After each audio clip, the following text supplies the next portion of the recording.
But dear friends, we have a beautiful retreat in Canada. Bishops and preachers from different parts of the country are coming for this special retreat. In the name of the Father, and of the Son, and of the Holy Spirit. What is God doing in our hearts?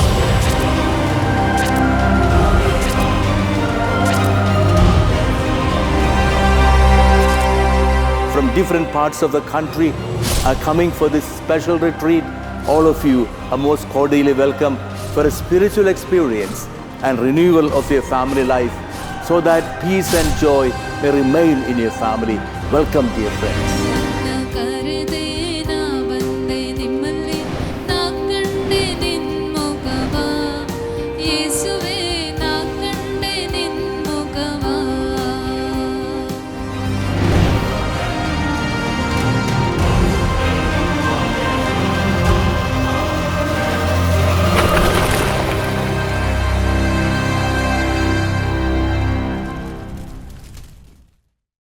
Hallelujah. Hallelujah. Thank you, Jesus. Thank you, Jesus.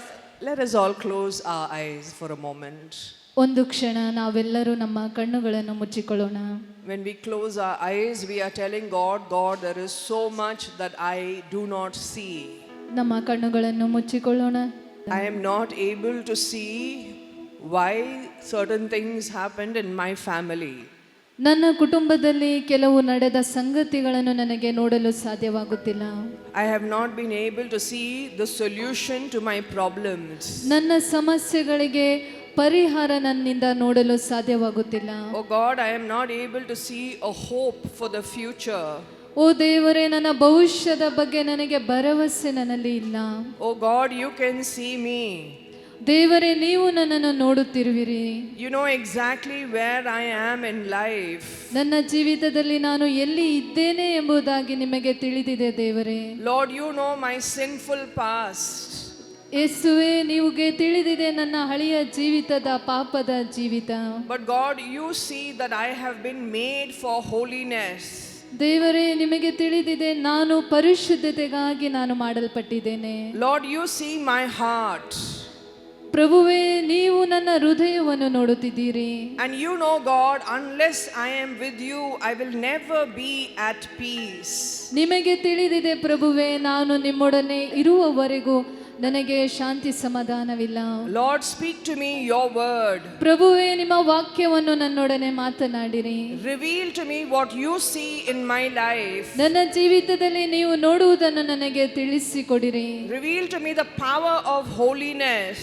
ಪರಿಶುದ್ಧತೆಯ ಶಕ್ತಿಯ ಬಗ್ಗೆ ನನಗೆ ಪ್ರಕಟಿಸಿರಿ. Hallelujah. Hallelujah. Let us raise our hands ನಮ್ಮ ಕರವನ್ನು ಎತ್ತಿ ನಾವು ಸ್ತುತಿಸೋಣ and cry out to the Lord. ಮತ್ತು ನಮ್ಮ ಪ್ರಭುವಿಗೆ ನಾವು ಮುಕೂಗಿ ಮೊರೆ ಇಡೋಣ. Ask for an anointing of the Holy Spirit. ಪರಿಶುದ್ಧಾತ್ಮರ ಅಭಿಷೇಕಕ್ಕಾಗಿ ನಾವು ಪ್ರಾರ್ಥಿಸೋಣ.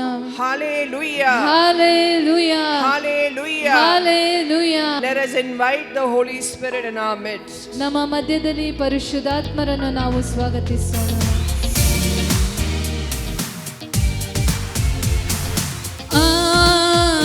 ಆತ್ಮರೇ, ಅಗ್ನಿಯಾಗಿ ತುಂಬಿರಿ. ಆತ್ಮರೇ, ಅಗ್ನಿಯಾಗಿ ತುಂಬಿರಿ. ಪಾಪದ ಶಕ್ತಿ ಮೇಲೆ ಅಗ್ನಿ ಸುರಿಸು. ರೋಗದ ಶಕ್ತಿ ಮೇಲೆ ಅಗ್ನಿ ಸುರಿಸು. ಶಾಪದ ಶಕ್ತಿ ಮೇಲೆ ಅಗ್ನಿ ಸುರಿಸು.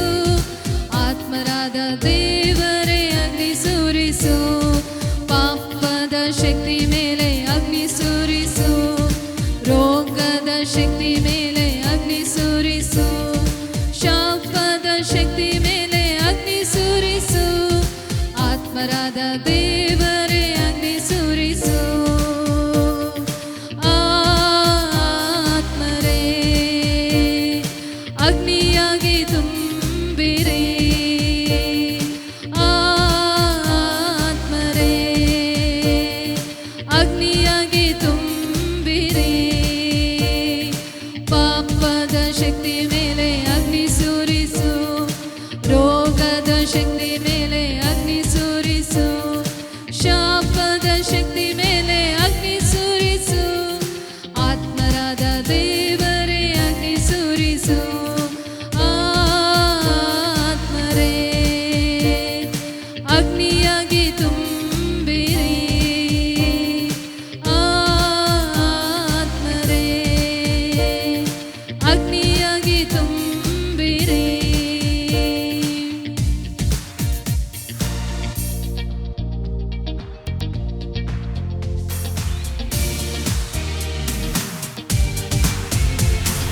ಮುಳ್ಳುಗಳು ಮುಳ್ಪೊದೆಗಳು ಎಲ್ಲ ಅಗ್ನಿಯಲ್ಲಿ ಉರಿಯುವುದು, ಮುಳ್ಳುಗಳು ಮುಳ್ಪೊದೆಗಳು ಎಲ್ಲ ಅಗ್ನಿಯಲ್ಲಿ ಉರಿಯುವುದು, ನುಡಿದ ಹಾಗೆ ಅಗ್ನಿಯ ಸುರಿಸಿ ಪರಿಶುದ್ಧಿ ನೀಡೆ ಮಗೆ, ನುಡಿದ ಹಾಗೆ ಅಗ್ನಿಯ ಸುರಿಸಿ ಪರಿಶುದ್ಧಿ ನೀಡೆ ಮಗೆ, ಆತ್ಮರೇ ಅಗ್ನಿಯಾಗಿ ತುಂಬಿರಿ, ಆತ್ಮರೇ ಅಗ್ನಿಯಾಗಿ ತುಂಬಿರಿ.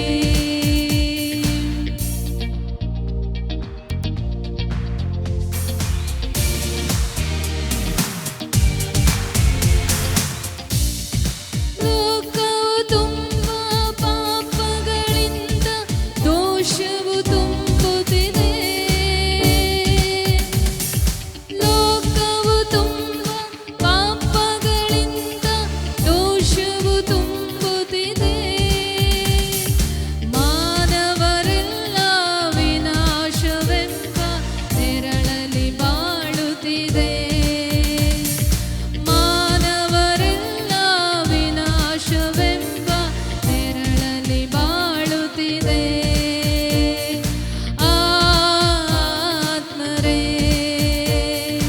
ಅಗ್ನಿಯಾಗಿ ತುಂಬಿರಿ, ಆತ್ಮರೇ ಅಗ್ನಿಯಾಗಿ ತುಂಬಿರಿ.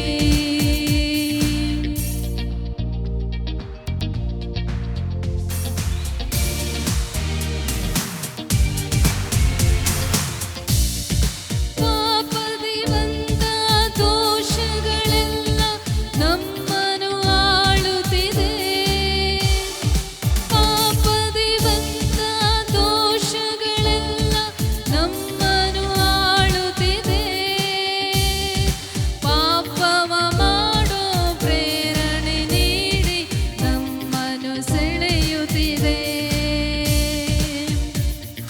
ಪಾಪವ ಮಾಡೋ ಪ್ರೇರಣೆ ನೀಡಿ ನಮ್ಮನ್ನು ಸೆಳೆಯುತ್ತಿದೆ, ಆತ್ಮರೇ ಅಗ್ನಿಯಾಗಿ ತುಂಬಿರಿ, ಆತ್ಮರೇ ಅಗ್ನಿಯಾಗಿ ತುಂಬಿರಿ,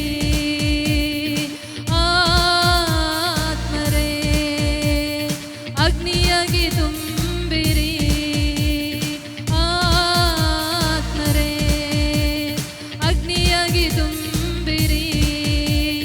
ಪಾಪದ ಶಕ್ತಿ ಮೇಲೆ ಅಗ್ನಿ ಸುರಿಸು, ರೋಗದ ಶಕ್ತಿ ಮೇಲೆ ಅಗ್ನಿ ಸುರಿಸು, ಶಾಪದ ಶಕ್ತಿ ಮೇಲೆ ಅಗ್ನಿ ಸುರಿಸು, ಆತ್ಮರಾದ ದೇವರೇ ಅಗ್ನಿ ಸುರಿಸು, ಪಾಪದ ಶಕ್ತಿ ಮೇಲೆ ಅಗ್ನಿ ಸುರಿಸು, ರೋಗದ ಶಕ್ತಿ ಮೇಲೆ ಅಗ್ನಿ ಸುರಿಸು, ಶಾಪದ ಶಕ್ತಿ ಮೇಲೆ ಅಗ್ನಿ ಸುರಿಸು, ಆತ್ಮರಾದ ದೇವರೇ ಅಗ್ನಿ ಸುರಿಸು, ಆತ್ಮರೇ ಅಗ್ನಿಯಾಗಿ ತುಂಬಿರಿ, ಆತ್ಮರೇ ಅಗ್ನಿಯಾಗಿ ತುಂಬಿರಿ. Hallelujah hallelujah hallelujah hallelujah hallelujah hallelujah hallelujah. Praise the Lord. Hallelujah.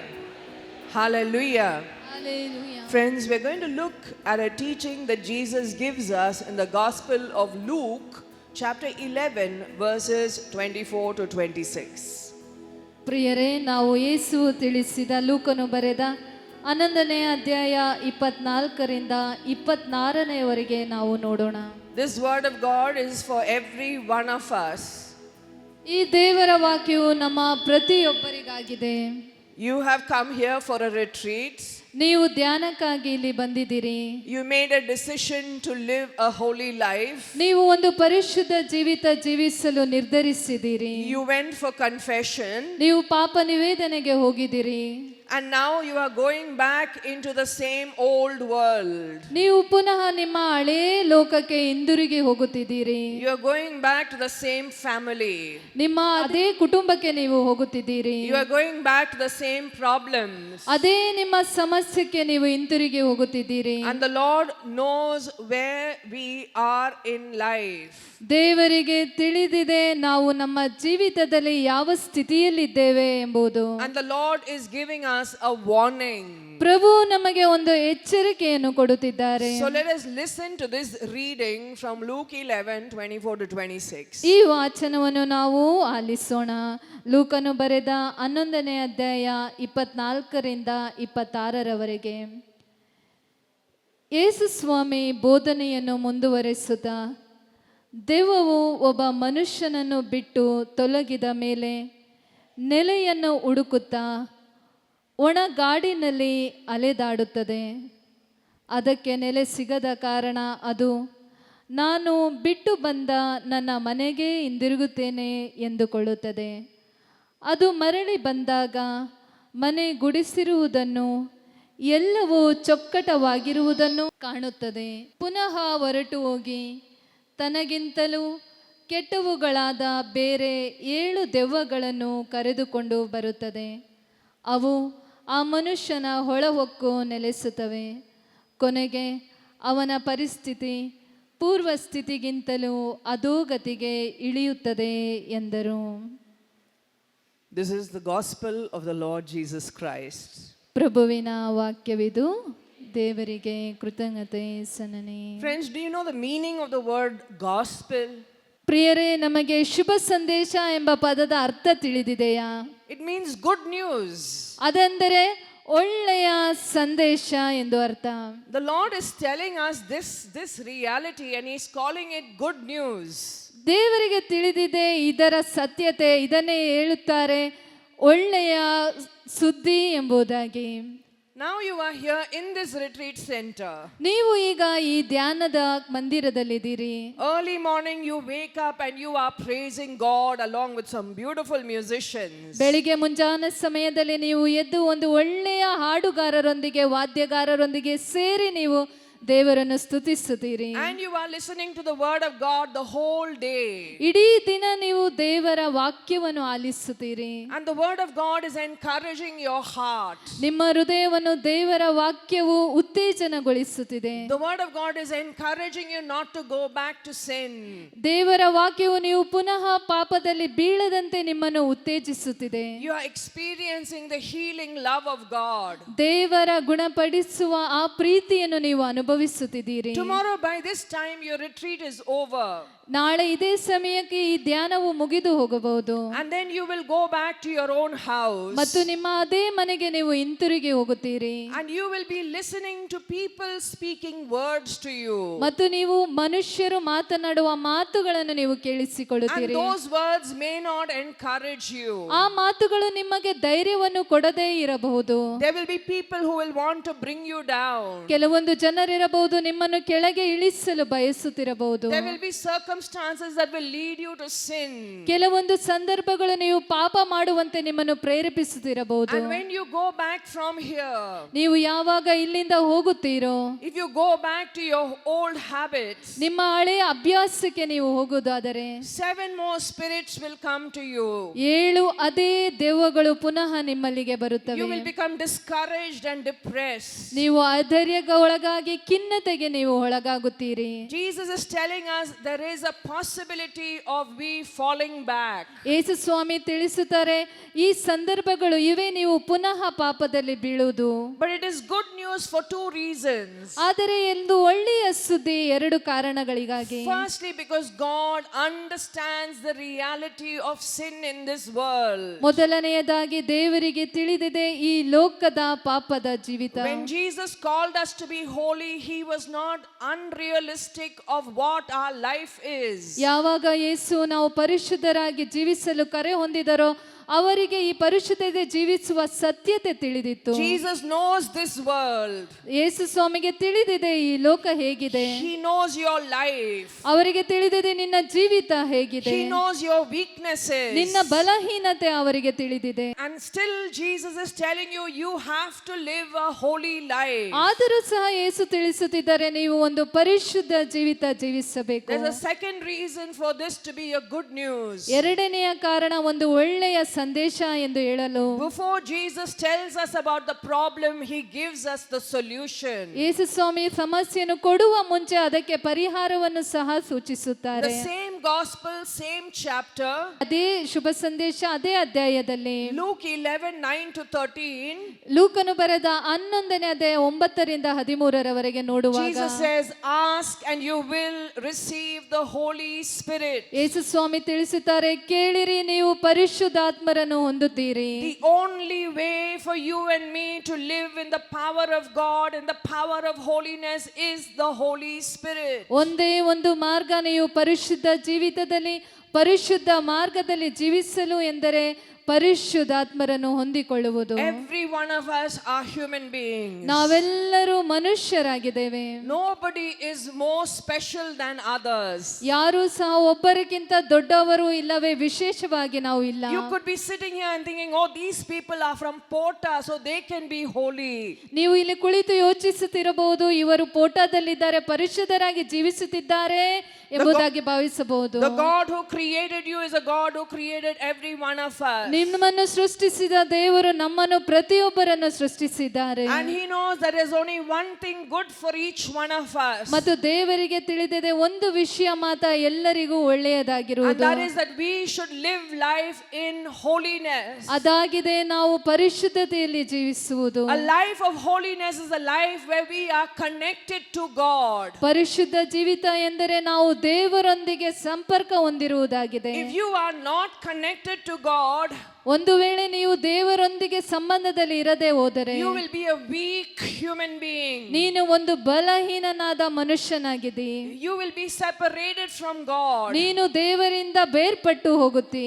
Jesus says when you are separated from God, ಯೇಸು ಸ್ವಾಮಿ ತಿಳಿಸುತ್ತಾರೆ, ಯಾವಾಗ ನೀನು ದೇವರಿಂದ ಬೇರ್ಪಟ್ಟು ಹೋಗುತ್ತೀಯೋ it will be like a branch of the tree that is separated from the main trunk of the tree. ನೀನು ಹೇಗಿರುತ್ತಿ ಎಂದರೆ ಮರದಿಂದ ಬೇರ್ಪಟ್ಟ ಕೊಂಬೆಯ ರೀತಿಯಲ್ಲಿ ನೀನು ಇರುತ್ತಿ.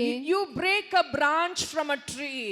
ಒಂದು ವೇಳೆ ನೀನು ಕೊಂಬೆಯನ್ನು ಮರದಿಂದ ಮುರಿದೆಯಾದರೆ For a few hours it will look bright and green. ಕೆಲವು ಗಂಟೆಗಳ ತನಕ ಅದು ಹಸಿರಾಗಿ ಮತ್ತು ಸಜೀವವಾಗಿರುತ್ತದೆ. After a few days that leaf will become pale. ಆ ಕೆಲವು ದಿನಗಳ ನಂತರ ಅದು ಬಾಡಿ ಹೋಗುತ್ತದೆ. After a month it will become brown and it will become very fragile. ನಂತರ ಕೆಲವೊಂದು ತಿಂಗಳುಗಳ ನಂತರ ಅದು ಬ್ರೌನ್ ಕಲರ್ ಆಗಿ ಮುರಿದು ಹೋಗುವ ಸ್ಥಿತಿಯಲ್ಲಿ ಬರುತ್ತದೆ. If you touch it, it will break. ನೀವು ಅದನ್ನು ಮುಟ್ಟಿದರೆ ಅದು ಪುಡಿ ಪುಡಿ ಮುರಿದು ಹೋಗುತ್ತದೆ. And people will take such branches and they will throw it into the fire as a waste. ಜನರು ಆ ಮುರಿದು ಹೋದ ಕೊಂಬೆಗಳನ್ನು ಬೆಂಕಿಯಲ್ಲಿ ಹಾಕಿ ವ್ಯರ್ಥವಾದುದು ಎಂಬುದಾಗಿ ಬಿಸಾಡುತ್ತಾರೆ. Today we could have known that experience of being rejected by people. ಈ ಸಮಯದಲ್ಲಿ ನಮಗೆ ತಿಳಿದಿರಬಹುದು ಜನರಿಂದ ನಾವು ತಿರಸ್ಕರಿಸಿದ ಆ ಮನೋಭಾವ. We could know that pain of being used and thrown by people. ನಮಗೆ ತಿಳಿದಿದೆ ಜನರು ನಮ್ಮನ್ನು ಉಪಯೋಗಿಸಿ ಬಿಸಾಕಿದ ಆ ನೋವು. Today maybe you're saying, I am so weak, I easily break. ನೀವು ಯೋಚಿಸಬಹುದು, ನಾನು ಬಹಳ ಬಲಹೀನನಾಗಿದ್ದೇನೆ, ನಾನು ಬಹಳ ಬೇಗನೆ ಮುರಿದು Today a ಹೋಗುವಂತವಳಾಗಿದ್ದೇನೆ. lot of young people are depressed. ಇಂದು ಅನೇಕ ಯುವ ಜನರು ಖಿನ್ನತೆಯಲ್ಲಿ ಮುಳುಗಿದ್ದಾರೆ. One failure and they go into a mental problem. ಒಂದು ಸೋಲನ್ನು ಅನುಭವಿಸಿದ ತಕ್ಷಣವೇ ಮಾನಸಿಕ ಒತ್ತಡಕ್ಕೆ ಒಳಗಾಗುತ್ತಾರೆ. One disappointment and they go and drink. ಒಂದು ಹತಾಶೆಯಾದರೆ ಅವರು ತಮ್ಮ ಭರವಸೆಯನ್ನೇ ಕಳೆದುಕೊಳ್ಳುತ್ತಾರೆ. Or they go and take drugs. ಅವರು ಮಾದಕ ದ್ರವ್ಯವನ್ನು ಸೇವಿಸಲು ಪ್ರಾರಂಭಿಸುತ್ತಾರೆ. Today we could say, I am very weak. ನೀವು ಈ ಸಮಯದಲ್ಲಿ ಹೇಳಬಹುದು, ನಾನು ಬಹಳ ಬಲಹೀನನಾಗಿದ್ದೇನೆ. One temptation and I fall into sin. ಒಂದು ಶೋಧನೆ ಬಂದರೆ ನಾನು ಪಾಪದಲ್ಲಿ ಬಿದ್ದು ಹೋಗುತ್ತೇನೆ. One misunderstanding and I want to leave the marriage. ಒಂದು ಅಪಾರ್ಥ ಬಂದರೆ ನಾನು ಮದುವೆಯನ್ನು ಬಿಟ್ಟು ಹೋಗಬೇಕು ಎಂಬುದಾಗಿ There is ಅನಿಸುತ್ತದೆ. no strength in us because we are not being connected to God. ನಮ್ಮಲ್ಲಿ ಶಕ್ತಿ ಇಲ್ಲ, ಏಕೆಂದರೆ ನಾವು ದೇವರೊಂದಿಗೆ ಸಂಬಂಧ ಸಂಪರ್ಕದಲ್ಲಿಲ್ಲ. Christian life is a life of being connected with God. ಕ್ರೈಸ್ತಿಯ ಜೀವನ ಎಂದರೆ ದೇವರೊಂದಿಗೆ ಸಂಬಂಧ ಸಂಪರ್ಕ ಇಟ್ಟುಕೊಂಡಿರುವ ಜೀವಿತ. When you are connected with God, you will receive the Holy Spirit. ನೀನು ಯಾವಾಗ ದೇವರೊಂದಿಗೆ ಸಂಬಂಧ ಸಂಪರ್ಕ ಇಟ್ಟುಕೊಂಡಿದೆಯೋ ನೀನು ಪರಿಶುದ್ಧಾತ್ಮರನ್ನು When ಸ್ವೀಕರಿಸುತ್ತೀಯ. you have the Holy Spirit, then you can live a life of holiness. ನಿನ್ನಲ್ಲಿ ಯಾವಾಗ ಪರಿಶುದ್ಧಾತ್ಮರು ಇರುತ್ತಾರೋ ಆಗ ನಿನಗೆ ಪರಿಶುದ್ಧ ಜೀವಿತ ಜೀವಿಸಲು ಸಾಧ್ಯ. Today the devil will tell you, you cannot be holy. ನಿನಗೆ ಇಂದು ಸೈತಾನನು ತಿಳಿಸಬಹುದು, ನೀನು ಪರಿಶುದ್ಧರಾಗಿ ಜೀವಿಸಲು ಸಾಧ್ಯವಿಲ್ಲ. Jesus calls the devil as a father of lies. ಯೇಸು ಸ್ವಾಮಿ ಸೈತಾನನನ್ನು ಸುಳ್ಳಿನ ತಂದೆ ಎಂಬುದಾಗಿ ಕರೆಯುತ್ತಾರೆ. Jesus is the truth.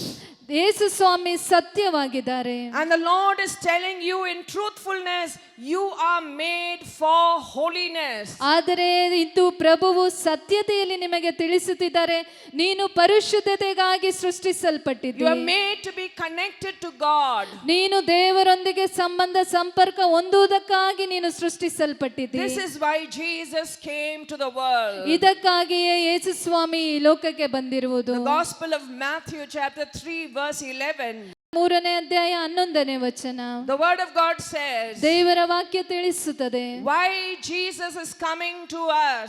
ಯಾಕಾಗಿ ಯೇಸು ಈ ಭೂಲೋಕಕ್ಕೆ ಬಂದಿರುವುದು. Why have you come for this retreat? ಯಾಕಾಗಿ ನೀವು ಈ ಧ್ಯಾನಕ್ಕೆ ಬಂದಿದ್ದೀರಿ. Why has Jesus come into your life this week? ಯಾಕಾಗಿ ಈ ವಾರದಲ್ಲಿ ಯೇಸು ನಿಮ್ಮ ಜೀವಿತದಲ್ಲಿ ಬದುಕುತ್ತಿದ್ದಾರೆ. The Bible is telling us the truth. ದೇವರ ವಾಕ್ಯವು ಬೈಬಲ್ ಇಂದು ನಿಮಗೆ ಸತ್ಯವನ್ನು ತಿಳಿಸುತ್ತಿದೆ. It says he has come to baptize you with the Holy Spirit Yes. and with fire. ಯೇಸು ಬಂದಿರುವುದು ನಿಮ್ಮನ್ನು ಅಗ್ನಿಯಿಂದಲೂ ಪರಿಶುದ್ಧಾತ್ಮರಿಂದಲೂ ಸ್ನಾನ ದೀಕ್ಷೆ ಮಾಡಿಸಲಿಕ್ಕಾಗಿ. Hallelujah. Hallelujah, Hallelujah. Hallelujah, Hallelujah. Hallelujah. Today, friends, there are people who are on fire with unhappiness. ಪ್ರಿಯರೇ, ಇಂದು ಈ ಲೋಕದಲ್ಲಿ ಅಸಂತೋಷದಿಂದ ತುಂಬಿಕೊಂಡಿರುವ ಜನರಿದ್ದಾರೆ. They're on fire with unforgiveness. ಕ್ಷಮೆ ಇಲ್ಲದ ಒಂದು ಬೆಂಕಿಯಿಂದ ಜೀವಿಸುತ್ತಿದ್ದಾರೆ. All their life they remember the wounds of the past. ಹಳೆಯ ಕಾಲದಲ್ಲಿ ಸಂಭವಿಸಿದ ನೋವಿನಲ್ಲೇ ಅನೇಕ ಮಂದಿ There ಜೀವಿಸುತ್ತಿದ್ದಾರೆ. are parents who will say, I will never forgive this child. ಕೆಲವೊಂದು ಹೆತ್ತವರು ತಂದೆ ತಾಯಿ ಇದ್ದಾರೆ, ನನ್ನ ಮಕ್ಕಳನ್ನು ನಾನು ಕ್ಷಮಿಸುವುದಿಲ್ಲ ಎನ್ನುತ್ತಾರೆ. There are children who will say, I will never forgive my parents. ಕೆಲವೊಂದು ಮಕ್ಕಳಿದ್ದಾರೆ, ನನ್ನ ತಂದೆ ತಾಯಿಯನ್ನು ನಾನು ಎಂದಿಗೂ ಕ್ಷಮಿಸುವುದಿಲ್ಲ ಎಂದು ಹೇಳುತ್ತಾರೆ. Husbands and wives living under the same roof but don't forgive each other. ಗಂಡ ಹೆಂಡತಿ ಒಂದೇ ಚಪ್ಪರದಲ್ಲಿ ಇರುತ್ತಾರೆ, ಆದರೆ ಒಬ್ಬರನ್ನೊಬ್ಬರು ಅವರು ಕ್ಷಮಿಸುವುದಿಲ್ಲ. The Bible clearly tells us, Bible ಸ್ಪಷ್ಟವಾಗಿ ನಮಗೆ ತಿಳಿಸುತ್ತದೆ, if you have unforgiveness in your heart, ಒಂದು ವೇಳೆ ನೀವು ಕ್ಷಮಿಸದ ಹೃದಯ ನಿನ್ನಲ್ಲಿದ್ದರೆ, you have opened the door to Satan in your life. ನಿನ್ನ ಜೀವಿತದಲ್ಲಿ ನೀನು ಸೈತಾನನಿಗೆ ದ್ವಾರವನ್ನು ತೆರೆದಿಟ್ಟಿದ್ದಿ. Ephesians chapter 4 verses 26 and 27. ಎಫೆಸರಿಗೆ ಬರೆದ ಪತ್ರ 4ನೇ ಅಧ್ಯಾಯ 26ನೇ ವಚನ 27ರಲ್ಲಿ The word of God tells us, ದೇವರ ವಾಕ್ಯ ತಿಳಿಸುತ್ತದೆ, you can get angry, ನೀನು ಕೋಪಗೊಳ್ಳಬಹುದು, but if you keep anger in your heart, ಒಂದು ವೇಳೆ ನೀನು ಕೋಪವನ್ನು ಹೃದಯದಲ್ಲಿ you ಇಟ್ಟುಕೊಂಡರೆ have opened the door to Satan. ಸೈತಾನನಿಗೆ ನೀನು ದ್ವಾರವನ್ನು ತೆರೆದಿಟ್ಟಿದ್ದಿ. And Satan comes to plunder, destroy and kill. ಸೈತಾನನು ಬರುವುದು ಕೊಳ್ಳೆ ಹೊಡೆಯುವುದಕ್ಕಾಗಿ, ನಾಶ ಮಾಡುವುದಕ್ಕಾಗಿ. The Satan comes to destroy our bodily health. ಮತ್ತು ನಮ್ಮ ಶಾರೀರಿಕ ಆರೋಗ್ಯವನ್ನು ಹಾಳು ಮಾಡಲಿಕ್ಕಾಗಿ ಸೈತಾನ ಬರುತ್ತಾನೆ. Satan has destroyed so many families today. ಸೈತಾನನು ಅನೇಕ ಕುಟುಂಬಗಳನ್ನು ಇಂದು ನಾಶ ಮಾಡಿದ್ದಾನೆ. And this is the fire of unforgiveness. ಇದು ಕ್ಷಮೆ ಕೊಡದ ಒಂದು ಅಗ್ನಿಯಾಗಿದೆ. There are some people who are on fire with greed. ಕೆಲವೊಂದು ದುರಾಸೆಯ ಅಗ್ನಿಯಿಂದ ತುಂಬಿ ತುಳುಕುತ್ತಿದ್ದಾರೆ. They are never satisfied. ಅವರಿಗೆ ಎಂದಿಗೂ ಸಂತೃಪ್ತಿಯಾಗುವುದಿಲ್ಲ. They're always jealous of others. ಯಾವಾಗಲೂ ಬೇರೆಯವರ ಮೇಲೆ ಹೊಟ್ಟೆ ಕಿಚ್ಚು There are ಪಡುವವರಾಗಿದ್ದಾರೆ. some people who are on fire with addiction of alcohol. ಕೆಲವೊಂದು ಜನರ ಒಂದು ಕುಡಿತನದ ಅಮಲಿನಲ್ಲಿ ಅವರು ದುಶ್ಚಟಕ್ಕೆ ಬಲಿಯಾಗಿದ್ದಾರೆ. You have lost all your money drinking. ನಿಮ್ಮ ಎಲ್ಲ ಹಣವನ್ನು ಕುಡಿತನಕ್ಕಾಗಿ ವ್ಯರ್ಥ ಮಾಡಿದ್ದೀರಿ. You have lost your family drinking. ನಿಮ್ಮ ಕುಟುಂಬವನ್ನು ನೀವು ಕಳೆದುಕೊಂಡಿದ್ದೀರಿ. Even your children don't respect you because you are drinking. ನೀವು ಕುಡಿಯುವುದರಿಂದ ನಿಮ್ಮ ಮಕ್ಕಳು ಸಹ ನಿಮ್ಮನ್ನು ಗೌರವಿಸುತ್ತಿಲ್ಲ. And your children have become addicts because you are drinking. ನೀವು ಕುಡಿಯುವುದರಿಂದ ನಿಮ್ಮ ಮಕ್ಕಳು ಸಹ ಆ ಕುಡಿತನಕ್ಕೆ ಬಲಿಯಾಗಿದ್ದಾರೆ. Have you seen a drug addict? ನೀವು ನೋಡಿದ್ದೀರಾ ಮಾದಕ ದ್ರವ್ಯವನ್ನು ಸೇವಿಸುವವರನ್ನು? They are on fire with drug addiction. ಈ ಒಂದು ಮಾದಕ ದ್ರವ್ಯದ ದುಶ್ಚಟದಿಂದ ಅಗ್ನಿಯಲ್ಲಿ ತುಂಬಿ They ಹೋಗಿರುತ್ತಾರೆ. can't think without drugs. ಆ ಮಾದಕ ದ್ರವ್ಯವಿಲ್ಲದೆ ಅವರಿಗೆ ಬೇರೆ ಯೋಚಿಸಲು ಸಾಧ್ಯವಿಲ್ಲ. There are people who are on fire with lust. ಒಂದು ಕಾಮದ ಅಗ್ನಿಯಲ್ಲಿ ಕೆಲವೊಬ್ಬರು ಇದ್ದಾರೆ. They're watching pornography on that mobile phone from morning to night and from night to morning. ಬೆಳಿಗ್ಗೆಯಿಂದ ಸಂಜೆಯವರೆಗೂ, ಸಂಜೆಯಿಂದ ಬೆಳಿಗ್ಗೆವರೆಗೂ ಈ ಅಶ್ಲೀಲ ಚಿತ್ರಗಳನ್ನು ಅವರು ಫೋನ್ನಲ್ಲಿ ನೋಡುತ್ತಿದ್ದಾರೆ. That is the evil spirit of lust. ಅದಾಗಿದೆ ಕಾಮದ ಸೈತಾನನ ಆತ್ಮ. Today maybe you have a good spouse, a good family, but you are interested in somebody else. ಒಂದು ವೇಳೆ ನಿನಗೆ ಒಂದು ಒಳ್ಳೆಯ ಕುಟುಂಬ, ಒಂದು ಒಳ್ಳೆಯ ಹೆಂಡತಿ ಗಂಡ ಇರಬಹುದು, ಆದರೆ ನೀನು ಬೇರೆಯವರಲ್ಲಿ ನಿನ್ನ ಆಸಕ್ತಿ. You can have your reasons. ನಿನಗೆ ಆದ ನಿನಗೆ But if it is not in the will of God, ಅದು ದೇವರ ಚಿತ್ತವಲ್ಲ. it is a spirit of lust. ಅದು ಕಾಮದ ಆತ್ಮವಾಗಿದೆ. And let me tell you friends, ನಾನು ನಿಮಗೆ ಹೇಳಲು ಬಯಸುತ್ತೇನೆ ಸ್ನೇಹಿತರೆ, if you are not on fire with the Holy Spirit, ಒಂದು ವೇಳೆ ಪರಿಶುದ್ಧಾತ್ಮರ ಅಗ್ನಿಯಿಂದ ನೀವು ತುಂಬಲ್ಪಡದೆ ಹೋದರೆ the evil powers will take over your life. ಸೈತಾನನ ಶಕ್ತಿಯು ನಿಮ್ಮ ಜೀವಿತದ ಮೇಲೆ ಹಿಡಿತ ಸಾಧಿಸುತ್ತದೆ. But if you want to break free from the evil powers, ಸೈತಾನನ ಶಕ್ತಿಯಿಂದ ನೀವು ಬಿಡುಗಡೆ ಹೊಂದಬೇಕಾದರೆ turn to Jesus. ಯೇಸುವಿನ ಬಳಿಗೆ ನೀವು ಹಿಂತಿರುಗಿ ಬನ್ನಿರಿ. He will pour the fire of the Holy Spirit on our lives. ಅವರು ಪರಿಶುದ್ಧಾತ್ಮರ ಅಗ್ನಿಯನ್ನು ನಿಮ್ಮ ಮೇಲೆ ಸುರಿಸುವರು. And the fire of the Holy Spirit will cast away all the evil in our lives. ಈ ಪರಿಶುದ್ಧಾತ್ಮರ ಅಗ್ನಿಯು ನಮ್ಮ ಜೀವಿತದಲ್ಲಿರುವ ಎಲ್ಲಾ ಕಟ್ಟತನದಿಂದ ದೂರ ಮಾಡುತ್ತದೆ. The Holy Spirit is the one answer to unholiness. ನಾವು ಪರಿಶುದ್ಧತೆ ಇಲ್ಲದೆ ಜೀವಿಸುವುದಕ್ಕೆ ಒಂದೇ ಒಂದು ಉತ್ತರ ಎಂದರೆ ಪರಿಶುದ್ಧಾತ್ಮರನ್ನು Often ಸ್ವೀಕರಿಸಬೇಕು. in our family we are so angry with each other. ಅನೇಕ ಸಮಯ ನಮ್ಮ ಕುಟುಂಬದಲ್ಲಿ ನಾವು ಒಬ್ಬರಿಗೊಬ್ಬರು ಕೋಪದಿಂದ ಜೀವಿಸುತ್ತೇವೆ. Maybe your teenager is addicted to the mobile phone. ಒಂದು ವೇಳೆ ನಿಮ್ ಹದಿಹರಿಯದ ಮಕ್ಕಳು ಫೋನಿಗೆ ಗುಲಾಮರಾಗಿರಬಹುದು. Maybe your husband is addicted to something bad. ಒಂದು ವೇಳೆ ನಿನ್ನ ಗಂಡಂದಿರು ಒಂದು ಕೆಟ್ಟದಾದ ಅಭ್ಯಾಸಕ್ಕೆ ಒಳಗಾಗಿರಬಹುದು. Maybe the tongue of your wife is on fire with unholy words. ನೀವು ಒಂದು ವೇಳೆ ನಿನ್ನ ಹೆಂಡತಿ ಬಹಳ ಕೆಟ್ಟತನದ ಮಾತುಗಳ ಅಗ್ನಿಯಿಂದ ತುಂಬಿ ಹೋಗಿರಬಹುದು. And we're wondering how to change them. ನೀವು ಯೋಚಿಸುತ್ತಿರಬಹುದು, ಹೇಗೆ ನಾನು ಅವರನ್ನು ಬದಲಾಯಿಸಲಿ. We give them advice. ನಾವು ಅವರಿಗೆ ಬುದ್ಧಿವಾದ ಹೇಳುತ್ತಲೇ ಇರುತ್ತೇವೆ. We try to control them. ಅವರನ್ನು ನಿಯಂತ್ರಿಸಲು ನಾವು ಪ್ರಯತ್ನಿಸುತ್ತೇವೆ. Jesus says every sinner is a slave of sin. ಯೇಸು ಸ್ವಾಮಿ ತಿಳಿಸುತ್ತಾರೆ, ಪ್ರತಿಯೊಂದು ಪಾಪಿಯು ತಾನು ಮಾಡುವ ಪಾಪಕ್ಕೆ ಗುಲಾಮನಾಗಿದ್ದಾನೆ. If you take a dog, ನೀವು ಒಂದು ನಾಯಿಯನ್ನು ತೆಗೆದುಕೊಂಡರೆ put a chain around its neck, ಅದರ ಕುತ್ತಿಗೆಯ ಸುತ್ತಲೂ ನೀವು ಒಂದು ಸರಪಣಿಯನ್ನು ಹಾಕಿದರೆ, and you tie it to a pole, ಒಂದು ಕಂಬಕ್ಕೆ ನೀವು ಅದನ್ನು ಕಟ್ಟಿದರೆ, and then you throw a ball, ನೀವು ಒಂದು ಬಾಲ್ ಅನ್ನು ಹಾಕಿ, and you tell the dog, go catch the ball. ನೀವು ನಾಯಿಗೆ ಹೇಳಿ ಆ ಬಾಲ್ ಅನ್ನು ನೀನು ಹಿಡಿದುಕೊಂಡು ಬಾ. Can the dog go and catch the ball? ಒಂದು ಆ ನಾಯಿ ಹೋಗಿ ಆ ಚೆಂಡನ್ನು ತೆಗೆದುಕೊಂಡು ಬರಲು ಸಾಧ್ಯವೇ? It cannot. ಅದಕ್ಕೆ ಸಾಧ್ಯವಿಲ್ಲ. Because it is caught. ಏಕೆಂದರೆ ಅದನ್ನು ಅಲ್ಲಿ ಕಟ್ಟಲ್ಪಟ್ಟಿದ್ದಾರೆ. It cannot go and do what you are asking it to do. ನೀವು ಏನು ಹೇಳಲು ಮಾಡುತ್ತೀರಾ ಅದಕ್ಕೆ ಮಾಡಲು ಸಾಧ್ಯವಿಲ್ಲ ಆ ನಾಯಿಗೆ. We must understand there is no use getting angry with our family members when they are in sin. ಒಂದು ಅರ್ಥ ಮಾಡಿಕೊಳ್ಳಬೇಡಿ, ನೀವು ಕುಟುಂಬ ಸದಸ್ಯರು ಕೋಪದಲ್ಲಿದ್ದರೆ ಅದನ್ನು ನಿಯಂತ್ರಿಸಲು ಸಾಧ್ಯವಿಲ್ಲ ನಿಮ್ಮಿಂದ. They are chained by Satan into evil habits. ಏಕೆಂದರೆ ಅವರು ಸೈತಾನನಿಂದ ಆ ಕೆಟ್ಟ ಅಭ್ಯಾಸಕ್ಕೆ ಕಟ್ಟಲ್ಪಟ್ಟಿದ್ದಾರೆ. But Jesus gives the Holy Spirit. ಆದರೆ ಯೇಸು ಸ್ವಾಮಿ ಪರಿಶುದ್ಧಾತ್ಮರನ್ನು ಕೊಡುತ್ತಿದ್ದಾರೆ. And the Holy Spirit sets us free from unholiness. ಪರಿಶುದ್ಧಾತ್ಮರು ನಾವು ಪರಿಶುದ್ಧತೆ ಇಲ್ಲದರಿಂದ ನಮ್ಮನ್ನು ಬಿಡುಗಡೆ ಕೊಡುತ್ತಾರೆ. Maybe in your past you were under the fire of many unholy powers. ಒಂದು ವೇಳೆ ನೀನು ಹಳೆಯ ಜೀವಿತದಲ್ಲಿ ಅನೇಕ ನೀವು ಕೆಟ್ಟದಾದ ಜೀವಿತ ನಿನ್ನದಾಗಿರಬಹುದು. But when you put your hand in the hand of Jesus, ನೀನು ಯಾವಾಗ ನಿನ್ನ ಕೈಯನ್ನು ದೇವರ ಕರಗಳೊಂದಿಗೆ ಸೇರಿಸಿಕೊಡುತ್ತೀಯೋ, when you become a disciple of Jesus Christ, ಯಾವಾಗ ನೀನು ಯೇಸುವಿನ ಹಿಂಬಾಲಕನಾಗುತ್ತೀಯೋ, He will give you the Holy Spirit. ಆತನು ನಿಮಗೆ ಪರಿಶುದ್ಧಾತ್ಮರನ್ನು ಕೊಡುತ್ತಾನೆ. You will live a life of freedom. ನಿಮಗೆ ಸ್ವಾತಂತ್ರ್ಯದ ಜೀವಿತವನ್ನು ಕೊಡುತ್ತಾರೆ. Life of freedom is a life of holiness. ಸ್ವಾತಂತ್ರ್ಯದ ಜೀವಿತ ಎಂದರೆ ಪರಿಶುದ್ಧವಾಗಿ ಜೀವಿಸುವುದು. And that is why we need to pray for the anointing of the Holy Spirit. ಅದಕ್ಕಾಗಿ ಪರಿಶುದ್ಧಾತ್ಮರ ಅಭಿಷೇಕಕ್ಕಾಗಿ ನಾವು ಪ್ರಾರ್ಥಿಸಬೇಕು. In my youth group, we have a young man. ನಮ್ಮ ಯುವಕ ಯುವತಿಯರ ಒಂದು ಸಂಘದಲ್ಲಿ ಒಬ್ಬ ಯವನಸ್ಥನಿದ್ದಾನೆ. This boy grew up in the Gulf. ಅವರು ಗಲ್ಫ್ನಲ್ಲಿ ಬೆಳೆದ ಹುಡುಗ. When he was a teenager, he went into every bad habit. ಅವನು ಹದಿಹರೆಯದ ಸಮಯದಲ್ಲಿ ಎಲ್ಲಾ ಕೆಟ್ಟತನದ ಅಭ್ಯಾಸಗಳಿಗೆ ಒಳಗಾದನು. He got into sinful relationships. ಒಂದು ಕೆಟ್ಟಾದ ಸಂಬಂಧದಲ್ಲಿ ಹೋದನು. He began gambling. ಅವನು ಎಲ್ಲಾ ಜೂಜಾಟಕ್ಕೆ ಬಲಿಯಾದನು. He got into drug addiction and alcohol. ಆತನು ಕುಡಿತನ ಮತ್ತು ಮಾದಕ ದ್ರವ್ಯದಲ್ಲಿ ಒಳಗಾದನು. His life was destroyed. ಆತನ ಜೀವಿತವೇ ನಾಶವಾಯಿತು. His parents paid a lot of money and got him into an engineering college. ಎಲ್ಲ ಹಣವನ್ನು ಹಾಕಿ ಅವನು ಇಂಜಿನಿಯರಿಂಗ್ ಕಾಲೇಜಲ್ಲಿ ಸೇರಿದ್ದನು. He was not able to study.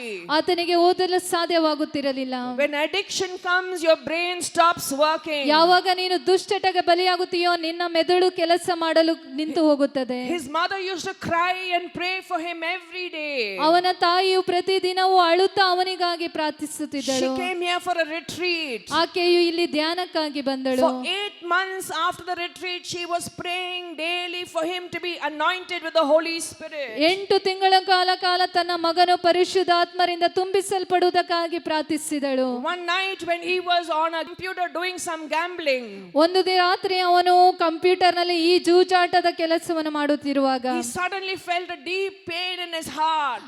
ಅವನಿಗೆ ಆ ಕ್ಷಣವೇ ಹೃದಯದಲ್ಲಿ ಒಂದು ನೋವು ಉಂಟಾಯಿತು. He cried the whole night and he did not know why. ಇಡೀ ರಾತ್ರಿ ಅವನು ಅಳಲು ಪ್ರಾರಂಭಿಸಿದನು, ಏಕೆ ಎಂಬುದು ಅವನಿಗೆ ತಿಳಿಯದೆ ಹೋಯಿತು. The next week he came here for a retreat. Next ವಾರ ಅವನು ಇದೇ ಧ್ಯಾನಕ್ಕೆ ಬಂದನು. He started reading about the Holy Spirit every day. ಪರಿಶುದ್ಧಾತ್ಮರ ಬಗ್ಗೆ ಪ್ರತಿದಿನವೂ ಓದಲು ಪ್ರಾರಂಭಿಸಿದನು. His life was completely transformed. ಆತನ ಜೀವಿತ ಸಂಪೂರ್ಣವಾಗಿ ಮಾರ್ಪಟ್ಟಿತು. And today he is serving in the Divine Retreat Center full time for the glory of God. ಈ ದಿನ ಅವನು ಡಿವೈನ್ ಧ್ಯಾನ ಕೇಂದ್ರದಲ್ಲಿ 24 ತಾಸುಗಳು ಸಹ ದೇವರಿಗೆ ಸೇವೆ ಸಲ್ಲಿಸುತ್ತಿದ್ದಾನೆ. Hallelujah. Hallelujah. Hallelujah. Hallelujah. Hallelujah. Hallelujah. 6 months ago he went for his sister's wedding.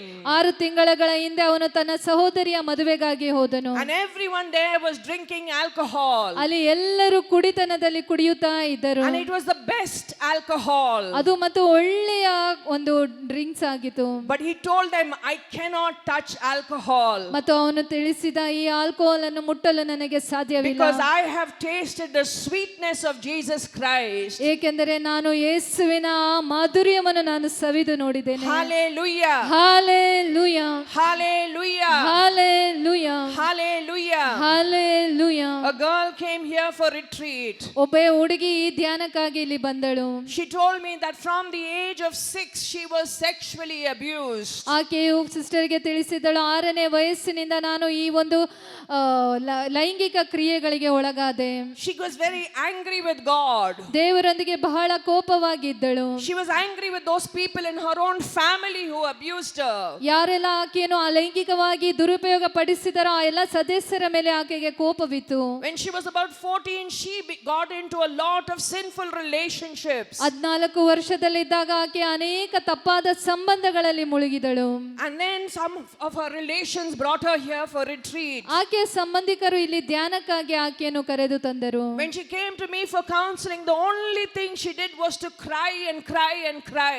ಯಾವಾಗ ಈ ಹುಡುಗಿ ಸಿಸ್ಟರ್ ಬಳಿ ಕೌನ್ಸಿಲಿಂಗ್ ಆಗಿ ಬಂದಳು, ಆಕೆ ಒಂದೇ ಸಮನೆ ಅಳುತ್ತಾ ಇದ್ದಳು. She said, my whole life has been fully destroyed by sin. ಆಕೆ ತಿಳಿಸಿದಳು, ನನ್ನ ಇಡೀ ಜೀವಿತವು ಪಾಪದಿಂದಾಗಿ ನಾಶವಾಗಿದೆ. I cannot think of a future. ನಾನು ಭವಿಷ್ಯದ ಬಗ್ಗೆ ಯೋಚಿಸಲು ಸಾಧ್ಯವಾಗುತ್ತಿಲ್ಲ. Nobody will marry me. ಯಾರು ಸಹ ನನ್ನನ್ನು ಮದುವೆಯಾಗುವುದಿಲ್ಲ. And I don't want to marry. ಮತ್ತು ನನಗೆ ಮದುವೆ ಆಗಲು ಕೂಡ ಬೇಡ.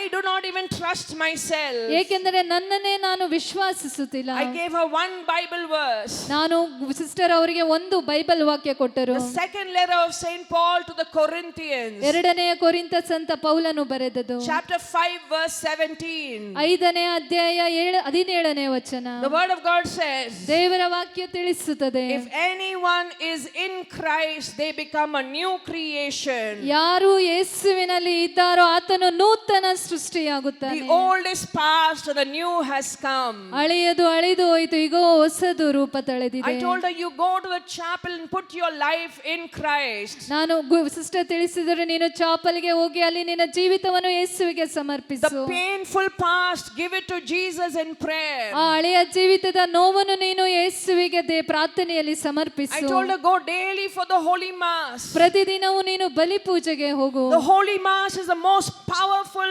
healing service. ಪವಿತ್ರ ಬಲಿ ಪೂಜೆ ಅತಿ ವಿಶೇಷವಾದಂತ ನಮ್ಮನ್ನು ಸೌಖ್ಯ ಪಡಿಸುವ ಆರಾಧನೆ. We remember how Jesus gave us the Holy Mass. ನಿಮಗೆ ತಿಳಿದಿದೆ ಅಲ್ವಾ ಹೇಗೆ ಯೇಸು ಪ್ರಭು ನಮಗೆ ಬಲಿ ಪೂಜೆಯನ್ನು ಕೊಟ್ಟಿರುವುದು. The word of God tells us ದೇವರ ವಾಕ್ಯ ತಿಳಿಸುತ್ತದೆ. in the Gospel of John, ಯೋಹಾನನು ಬರೆದ ಶುಭ ಸಂದೇಶ, when Jesus came to the Last Supper, ಕೊನೆಯ ಭೋಜನದ ಸಮಯದಲ್ಲಿ ಯೇಸು ಸ್ವಾಮಿ he took bread ರೊಟ್ಟಿಯನ್ನು ತೆಗೆದುಕೊಂಡು and he said, this is my body ಇದು ನನ್ನ ಶರೀರ broken for you, ನಿಮಗಾಗಿ ಮುರಿಯಲ್ಪಟ್ಟಿದೆ. so that when you are broken, ಯಾವಾಗ ನೀವು ಮುರಿಯಲ್ಪಡುತ್ತೀರೋ you can come to this altar. ನೀವು ಈ ಬಲಿಪೀಠದ ಮುಂದೆ And ಬರಬಹುದು. your brokenness will be taken by God. ನಿಮ್ಮ ಮುರಿದೋದ ಜೀವಿತವು ದೇವರು ಸ್ವೀಕರಿಸುವರು And he will give you healing. ಮತ್ತು ನಿಮಗೆ ಅವರು ಸೌಖ್ಯವನ್ನು ಅನುಗ್ರಹಿಸುವರು. The letter to the Hebrews, ಇಬ್ರಿಯರಿಗೆ ಬರೆದ ಪತ್ರ chapter 9, 9ನೇ ಅಧ್ಯಾಯ verses 11 to 13. 11ರಿಂದ 13ನ The ವಚನ. word of God tells us, ದೇವರ ವಾಕ್ಯ ತಿಳಿಸುತ್ತದೆ, the blood of Christ cleanses our conscience. ನಮ್ಮ ಮನಸ್ಸನ್ನು ಯೇಸುವಿನ ರಕ್ತವು ತೊಳೆದು ಶುದ್ಧೀಕರಿಸುತ್ತದೆ. When we take the body and the blood of Christ in the Holy Mass, ಬಲಿಪೂಜೆಯಲ್ಲಿ ಯಾವಾಗ ನಾವು ಯೇಸುವಿನ ರಕ್ತ ಮತ್ತು ಶರೀರವನ್ನು ಸ್ವೀಕರಿಸುತ್ತೇವೋ, what you and I cannot do to ourselves, ಏನು ನಮ್ಮಿಂದ ನಮಗೆಗೋಸ್ಕರ ಮಾಡಲು ನಮಗೆ ಸಾಧ್ಯವಿಲ್ಲವೋ God will do for us. ದೇವರು ನಮಗಾಗಿ ಮಾಡುತ್ತಾರೆ. Today, when you have committed a sin in the past, ನೀವು ಈ ಹಳೆಯ ಜೀವಿತದಲ್ಲಿ ಮಾಡಿರುವ ಪಾಪಗಳು, the memory of sin can always lead you back to sin. ಆ ಪಾಪದ ನೆನಪುಗಳು ಪುನಃ ನಿಮ್ಮನ್ನು ಪಾಪಕ್ಕೆ ಕರೆದೊಯ್ಯಬಹುದು. But when you receive the Holy Communion, ಯಾವಾಗ ನೀವು ಪರಮ ಪ್ರಸಾದವನ್ನು ಸ್ವೀಕರಿಸುತ್ತೀರೋ, the blood of Christ acts upon that memory. ಆ ನೆನಪುಗಳ ಮೇಲೆ ದೇವರ ಯೇಸುವಿನ ರಕ್ತವು ಕ್ರಿಯೆ ಮಾಡಲು ಪ್ರಾರಂಭಿಸುತ್ತದೆ. The memory will lose its power. It will not be able to control you. ನೆನಪುಗಳು ತಮ್ಮ ಶಕ್ತಿಯನ್ನು ಕಳೆದುಕೊಂಡು ನಿಮ್ಮನ್ನು ನಿಯಂತ್ರಿಸಲು ಸಾಧ್ಯವಾಗುವುದಿಲ್ಲ. Perhaps you are sitting here with lot of painful memories from your past. ಒಂದು ವೇಳೆ ನಿಮ್ಮ ಹಳೆಯ ಜೀವಿತದ ಎಲ್ಲಾ ನೋವುಗಳಿಂದ ನೀವು ಇಲ್ಲಿ ಕುಳಿತಿರಬಹುದು. You are still hurt about your parents did against you, what your mother-in-law did against you, what your spouse did against you. ನೀವು ಇಲ್ಲಿ ಕುಳಿತುಕೊಂಡು ನಿನಗೆ ವಿರುದ್ಧವಾಗಿ ಮಾಡಿದ ತಂದೆ ತಾಯಿ ಮಾಡಿದ ತಪ್ಪುಗಳು, ನಿಮ್ಮ ಗಂಡ ಹೆಂಡತಿಯರು ಹಾಗೂ ನಿಮ್ಮ ಅತ್ತೆಯು ಮಾಡಿದ ಎಲ್ಲ ಕೆಟ್ಟತನವನ್ನು ನೀವು ಯೋಚಿಸುತ್ತಾ ಇರಬಹುದು. Why do you want to live with these unhappy memories? ಯಾಕಾಗಿ ನೀವು ಈ ಎಲ್ಲ ಅಸಂತೋಷದ ಭಾವನೆಗಳಿಂದ ನೀವು ಇಲ್ಲಿ ಕುಳಿತುಕೊಳ್ಳಬೇಕು? It is the Holy Eucharist that can free us from the bitterness of our memories. ನಮ್ಮ ನೆನಪಿನ ಈ ಕಹಿಯಾದ ಭಾವನೆಗಳಿಂದ ನಾವು ಬಿಡುಗಡೆ ಹೊಂದಲು ಬಲಿ ಪೂಜೆಯು ನಮಗೆ ಸಹಾಯ ಮಾಡುತ್ತದೆ. Hallelujah. Hallelujah, Hallelujah. Hallelujah, Hallelujah. Hallelujah. I explained to this girl, ನಾನು ಆ ಹುಡುಗಿಗೆ ಈ ತರ ವಿವರಿಸಿದೆ, give your life to Jesus. ನಿನ್ನ ಜೀವಿತವನ್ನು ನೀನು ಯೇಸುವಿಗೆ ಸಮರ್ಪಿಸು. Unite your life with Jesus at the Holy Mass. ಬಲಿಪೂಜೆಯಲ್ಲಿ ನಿನ್ನ ಜೀವಿತವನ್ನು ದೇವರೊಂದಿಗೆ ಐಕ್ಯಗೊಳಿಸಿ ಒಪ್ಪಿಸು. I told her, you give God a chance in your life. ನೀನು ದೇವರಿಗೆ ನಿನ್ನ ಜೀವಿತದಲ್ಲಿ ಒಂದು ಅವಕಾಶವನ್ನು ಕೊಡು. He will make you a new person. ನಿನ್ನನ್ನು ಹೊಸ ಮನುಷ್ಯನಾಗಿ ದೇವರು ಮಾಡುತ್ತಾರೆ. We cannot change change our hearts. ನಮ್ಮ ಹೃದಯವನ್ನು ನಾವು ಪರಿವರ್ತಿಸಲು ನಮ್ಮಿಂದ ಸಾಧ್ಯವಿಲ್ಲ. But God can change our hearts. ಆದರೆ ದೇವರು ನಮ್ಮ ಹೃದಯವನ್ನು ಪರಿವರ್ತಿಸಬಹುದು. We will desire what He desires. ದೇವರು ಬಯಸುವುದನ್ನು ನಾವು ಬಯಸಬಹುದು. We will despise and hate what God hates. ದೇವರು ದ್ವೇಷಿಸುವ ಸಂಗತಿಗಳನ್ನು ನಾವು ಸಹ ದ್ವೇಷಿಸಬಹುದು. She went back from that counseling. ಆ ಕೌನ್ಸಿಲಿಂಗ್ ಆ ಹುಡುಗಿ ಹಿಂತಿರುಗಿದ ನಂತರ And she was all the time praying with that Bible verse. ಅದೇ ಒಂದು ವಾಕ್ಯದಿಂದ ಆಕೆ ನಿರಂತರ ಪ್ರಾರ್ಥಿಸುತ್ತಾ ಇದ್ದಳು. 6 months after that retreat, ಆ ಧ್ಯಾನ ಮುಗಿದ 6 ತಿಂಗಳ ನಂತರ I went to this place to give a retreat in a college. ಆಕೆಯ ಸ್ಥಳದಲ್ಲಿ ಒಂದು ಕಾಲೇಜಿನಲ್ಲಿ ಸಿಸ್ಟರ್ ಧ್ಯಾನ ಕೊಡಲಿಕ್ಕಾಗಿ ಹೋದರು. This girl came to me. ಈ ಹುಡುಗಿ ಸಿಸ್ಟರ್ ಬಳಿ ಬಂದು She ಹೇಳಿದಳು, said, "Sister, do you remember me?" Sister ನೀವು ನನ್ನನ್ನು ಗುರುತಿಸುತ್ತೀರಾ? I wanted to say, how can I forget? ಆವಾಗ ಸಿಸ್ಟರ್ಗೆ ಹೇಳಲು ಬಯಸಿದ್ರೆ, ಹೇಗೆ ನಾನು ನಿನ್ನನ್ನು ಮರೆಯಲಿ? She shared with me her testimony. ಆಕೆಯು ತನ್ನ ಸಾಕ್ಷಿಯನ್ನು ವಿವರಿಸಿದಳು. She said in the past when she was living in sin, every day she wanted to end her life. ಆಕೆಯು ಹಳೆಯ ಜೀವಿತದಲ್ಲಿ ಪಾಪದ ಜೀವಿತದಲ್ಲಿ ಜೀವಿಸುವಾಗ ಆಕೆಯು ಆತ್ಮಹತ್ಯೆ ತನ್ನ ಜೀವಿತವನ್ನು ಮುಗಿಸಬೇಕು ಎಂಬುದಾಗಿ She ಯೋಚಿಸುತ್ತಿದ್ದಳು. said after the retreat, every morning she will go for mass. ಆದರೆ ಧ್ಯಾನದ ನಂತರ ಪ್ರತಿ ದಿನವೂ ಆಕೆ ಬಲಿಪೂಜೆಯಲ್ಲಿ She used to ಭಾಗವಹಿಸುತ್ತಿದ್ದಾಳೆ. sit in prayer. ಆಕೆ ಪ್ರಾರ್ಥನೆಯಲ್ಲಿ ಸಮಯವನ್ನು She ಕಳೆಯುತ್ತಿದ್ದಾಳೆ. said, when I sat in prayer, that was the first time I really wanted to live. ಯಾವಾಗ ನಾನು ಪ್ರಾರ್ಥನೆಯಲ್ಲಿ ಕುಳಿತನೋ ಆ ಸಮಯದಲ್ಲಿ ಮೊದಲನೆಯ ಸಲ ನನಗೆ ಅನಿಸಿತು ನಾನು ಜೀವಿಸಬೇಕು ಎಂಬುದಾಗಿ. Her old friends began to call her up. ಆಕೆಯನ್ನು ಹಳೆಯ ಸ್ನೇಹಿತರು ಕರೆ ಮಾಡಿ ಮಾತಾಡಲು ಬಯಸಿದರು. She took the phone and said, "You have called the wrong number." ಆಕೆಯು ಫೋನ್ ತೆಗೆದುಕೊಂಡು ಹೇಳಿದಳು, ನೀವು ಒಂದು ತಪ್ಪಾದ ನಂಬರ್ಗೆ ನೀವು ಡಯಲ್ She ಮಾಡಿದಿರಿ. started reading the word of God. ಆಕೆಯು ದೇವರ ವಾಕ್ಯವನ್ನು ಓದಲು ಪ್ರಾರಂಭಿಸಿದಳು. Friends, today she is happily married. ಸ್ನೇಹಿತರೆ, ಈ ದಿನ ಆಕೆ ಸಂತೋಷವಾದ ಒಂದು ಮದುವೆ ಜೀವಿತ ನಡೆಸುತ್ತಿದ್ದಾಳೆ. She leads a prayer group. ಆಕೆಯು ಒಂದು ಪ್ರಾರ್ಥನೆಯ ಗುಂಪನ್ನು ಮುನ್ನಡೆಸುತ್ತಿದ್ದಾಳೆ. And she is helping young people who are struggling. ಯೌವನಸ್ಥರು ಯಾರೆಲ್ಲ ಕಷ್ಟಪಡುತ್ತಿದ್ದಾರೋ ಅವರಿಗೆ ಆಕೆಯು ಸಹಾಯ ಮಾಡುತ್ತಿದ್ದಾಳೆ. This is the power of the Holy Spirit. ಇದು ಆಗಿದೆ ಪರಿಶುದ್ಧಾತ್ಮರ ಶಕ್ತಿ. Hallelujah. Hallelujah. Jesus says in Revelations chapter 3 verse 20. ಯೇಸು ಸ್ವಾಮಿ ಪ್ರಕಟಣೆ ಗ್ರಂಥ 3ನೇ ಅಧ್ಯಾಯ 20ರಲ್ಲಿ ತಿಳಿಸುತ್ತಿದ್ದಾರೆ. Jesus says, "I stand at the door and knock. If you open the door, I will come." ಯೇಸು ಸ್ವಾಮಿ ತಿಳಿಸುತ್ತಿದ್ದಾರೆ, ನಿನ್ನ ಬಾಗಿಲ ಬಳಿ ನಿಂತು ನಾನು ತಟ್ಟುತ್ತಾ ಇದ್ದೇನೆ, ನೀನು ಬಾಗಿಲನ್ನು ತೆರೆದರೆ ನಾನು ಪ್ರವೇಶಿಸುತ್ತೇನೆ. This is the God who commands the stars. ದೇವರು ನಕ್ಷತ್ರಗಳಿಗೆ ಒಂದು ಆಜ್ಞೆಯನ್ನು ಕೊಡುವ ದೇವರು. But he is waiting for you to open the door. ಆದರೆ ಇಂದು ನಿನಗಾಗಿ ನೀನು ಬಾಗಿಲು ತೆರೆಯಲು ನಿನಗಾಗಿ ಕಾದಿದ್ದಾರೆ. Jesus says, "Anyone who comes to me, I will not send you back empty-handed." ಯೇಸು ಸ್ವಾಮಿ ತಿಳಿಸುತ್ತಾರೆ, ಯಾರೆಲ್ಲ ನನ್ನ ಬಳಿಗೆ ಬಂದಿದ್ದಾರೋ ಅವರನ್ನು ನಾನು ಬರಿಗೈಯಲ್ಲಿ ಕಳಿಸುವುದಿಲ್ಲ. When Jesus walked in this earth, ಯಾವಾಗ ಯೇಸು ಈ ಲೋಕದಲ್ಲಿ ಜೀವಿಸಿದರೋ thousands of people came to him. ಸಾವಿರಾರು ಜನರು ಯೇಸುವಿನ ಬಳಿಗೆ ಬಂದರು. And they all came because they wanted a healing, they wanted a blessing. ಅವರೆಲ್ಲ ಬಂದಿದ್ದು ತಾವು ಸೌಖ್ಯ ಹೊಂದಲು ಮತ್ತು ಆಶೀರ್ವಾದವನ್ನು ಹೊಂದಲು. They got the healing, they got blessing. ಅವರಿಗೆ ಆಶೀರ್ವಾದವೂ ಸಿಕ್ಕಿತು ಮತ್ತು ತಮ್ಮ ರೋಗಕ್ಕೆ ಸೌಖ್ಯವೂ ಸಿಕ್ಕಿತು. You have come for this Kudumbotsava. ಈ ಕುಟುಂಬೋತ್ಸವಕ್ಕೆ ನೀವು ಬಂದಿದ್ದೀರಿ. You will receive a healing, you will receive a blessing. ನೀವು ಆಶೀರ್ವಾದವನ್ನು ಹೊಂದುತ್ತೀರಿ ಮತ್ತು ಸೌಖ್ಯವನ್ನು ಸಹ ಪಡೆದುಕೊಳ್ಳುತ್ತೀರಿ. Because God loves you. ಏಕೆಂದರೆ ದೇವರು ನಿಮ್ಮನ್ನು He ಪ್ರೀತಿಸುತ್ತಾರೆ. will not send you back empty-handed. ನಿಮ್ಮನ್ನು ಬರಿಗೈಯಲ್ಲಿ ಅವರು ಕಳುಹಿಸಿಕೊಡುವುದಿಲ್ಲ. But do you want to go back with a better life? ಆದರೆ ನೀವು ಒಂದು ಉತ್ತಮ ಜೀವಿತದೊಂದಿಗೆ ಹಿಂತಿರುಗಲು ಬಯಸುವಿರಾ?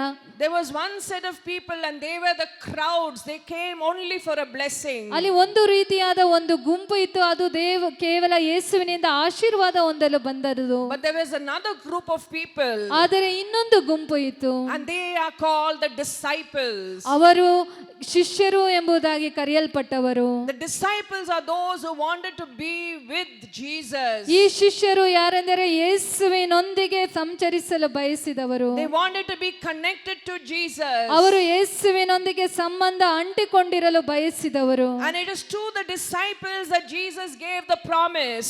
ಇದು ಸತ್ಯ. ಯೇಸು ಸ್ವಾಮಿ ತಮ್ಮ ಶಿಷ್ಯರಿಗೆ ಒಂದು ವಾಗ್ದಾನ ಕೊಟ್ಟಿರುವುದು. Matthew chapter 28 verse 20. ಮತ್ತಾಯನು ಬರೆದ 28ನೇ ಅಧ್ಯಾಯ 20ನೇ ವಚನ. Jesus gave the promise, I will not leave you, I am with you always. ನಾನು ನಿಮ್ಮನ್ನು ಅನಾಥರನಾಗಿ ಬಿಡುವುದಿಲ್ಲ, ಲೋಕಾಂತ್ಯದವರೆಗೂ ನಾನು ನಿಮ್ಮೊಡನೆ ಇರುತ್ತೇನೆ. Jesus is giving this promise to you.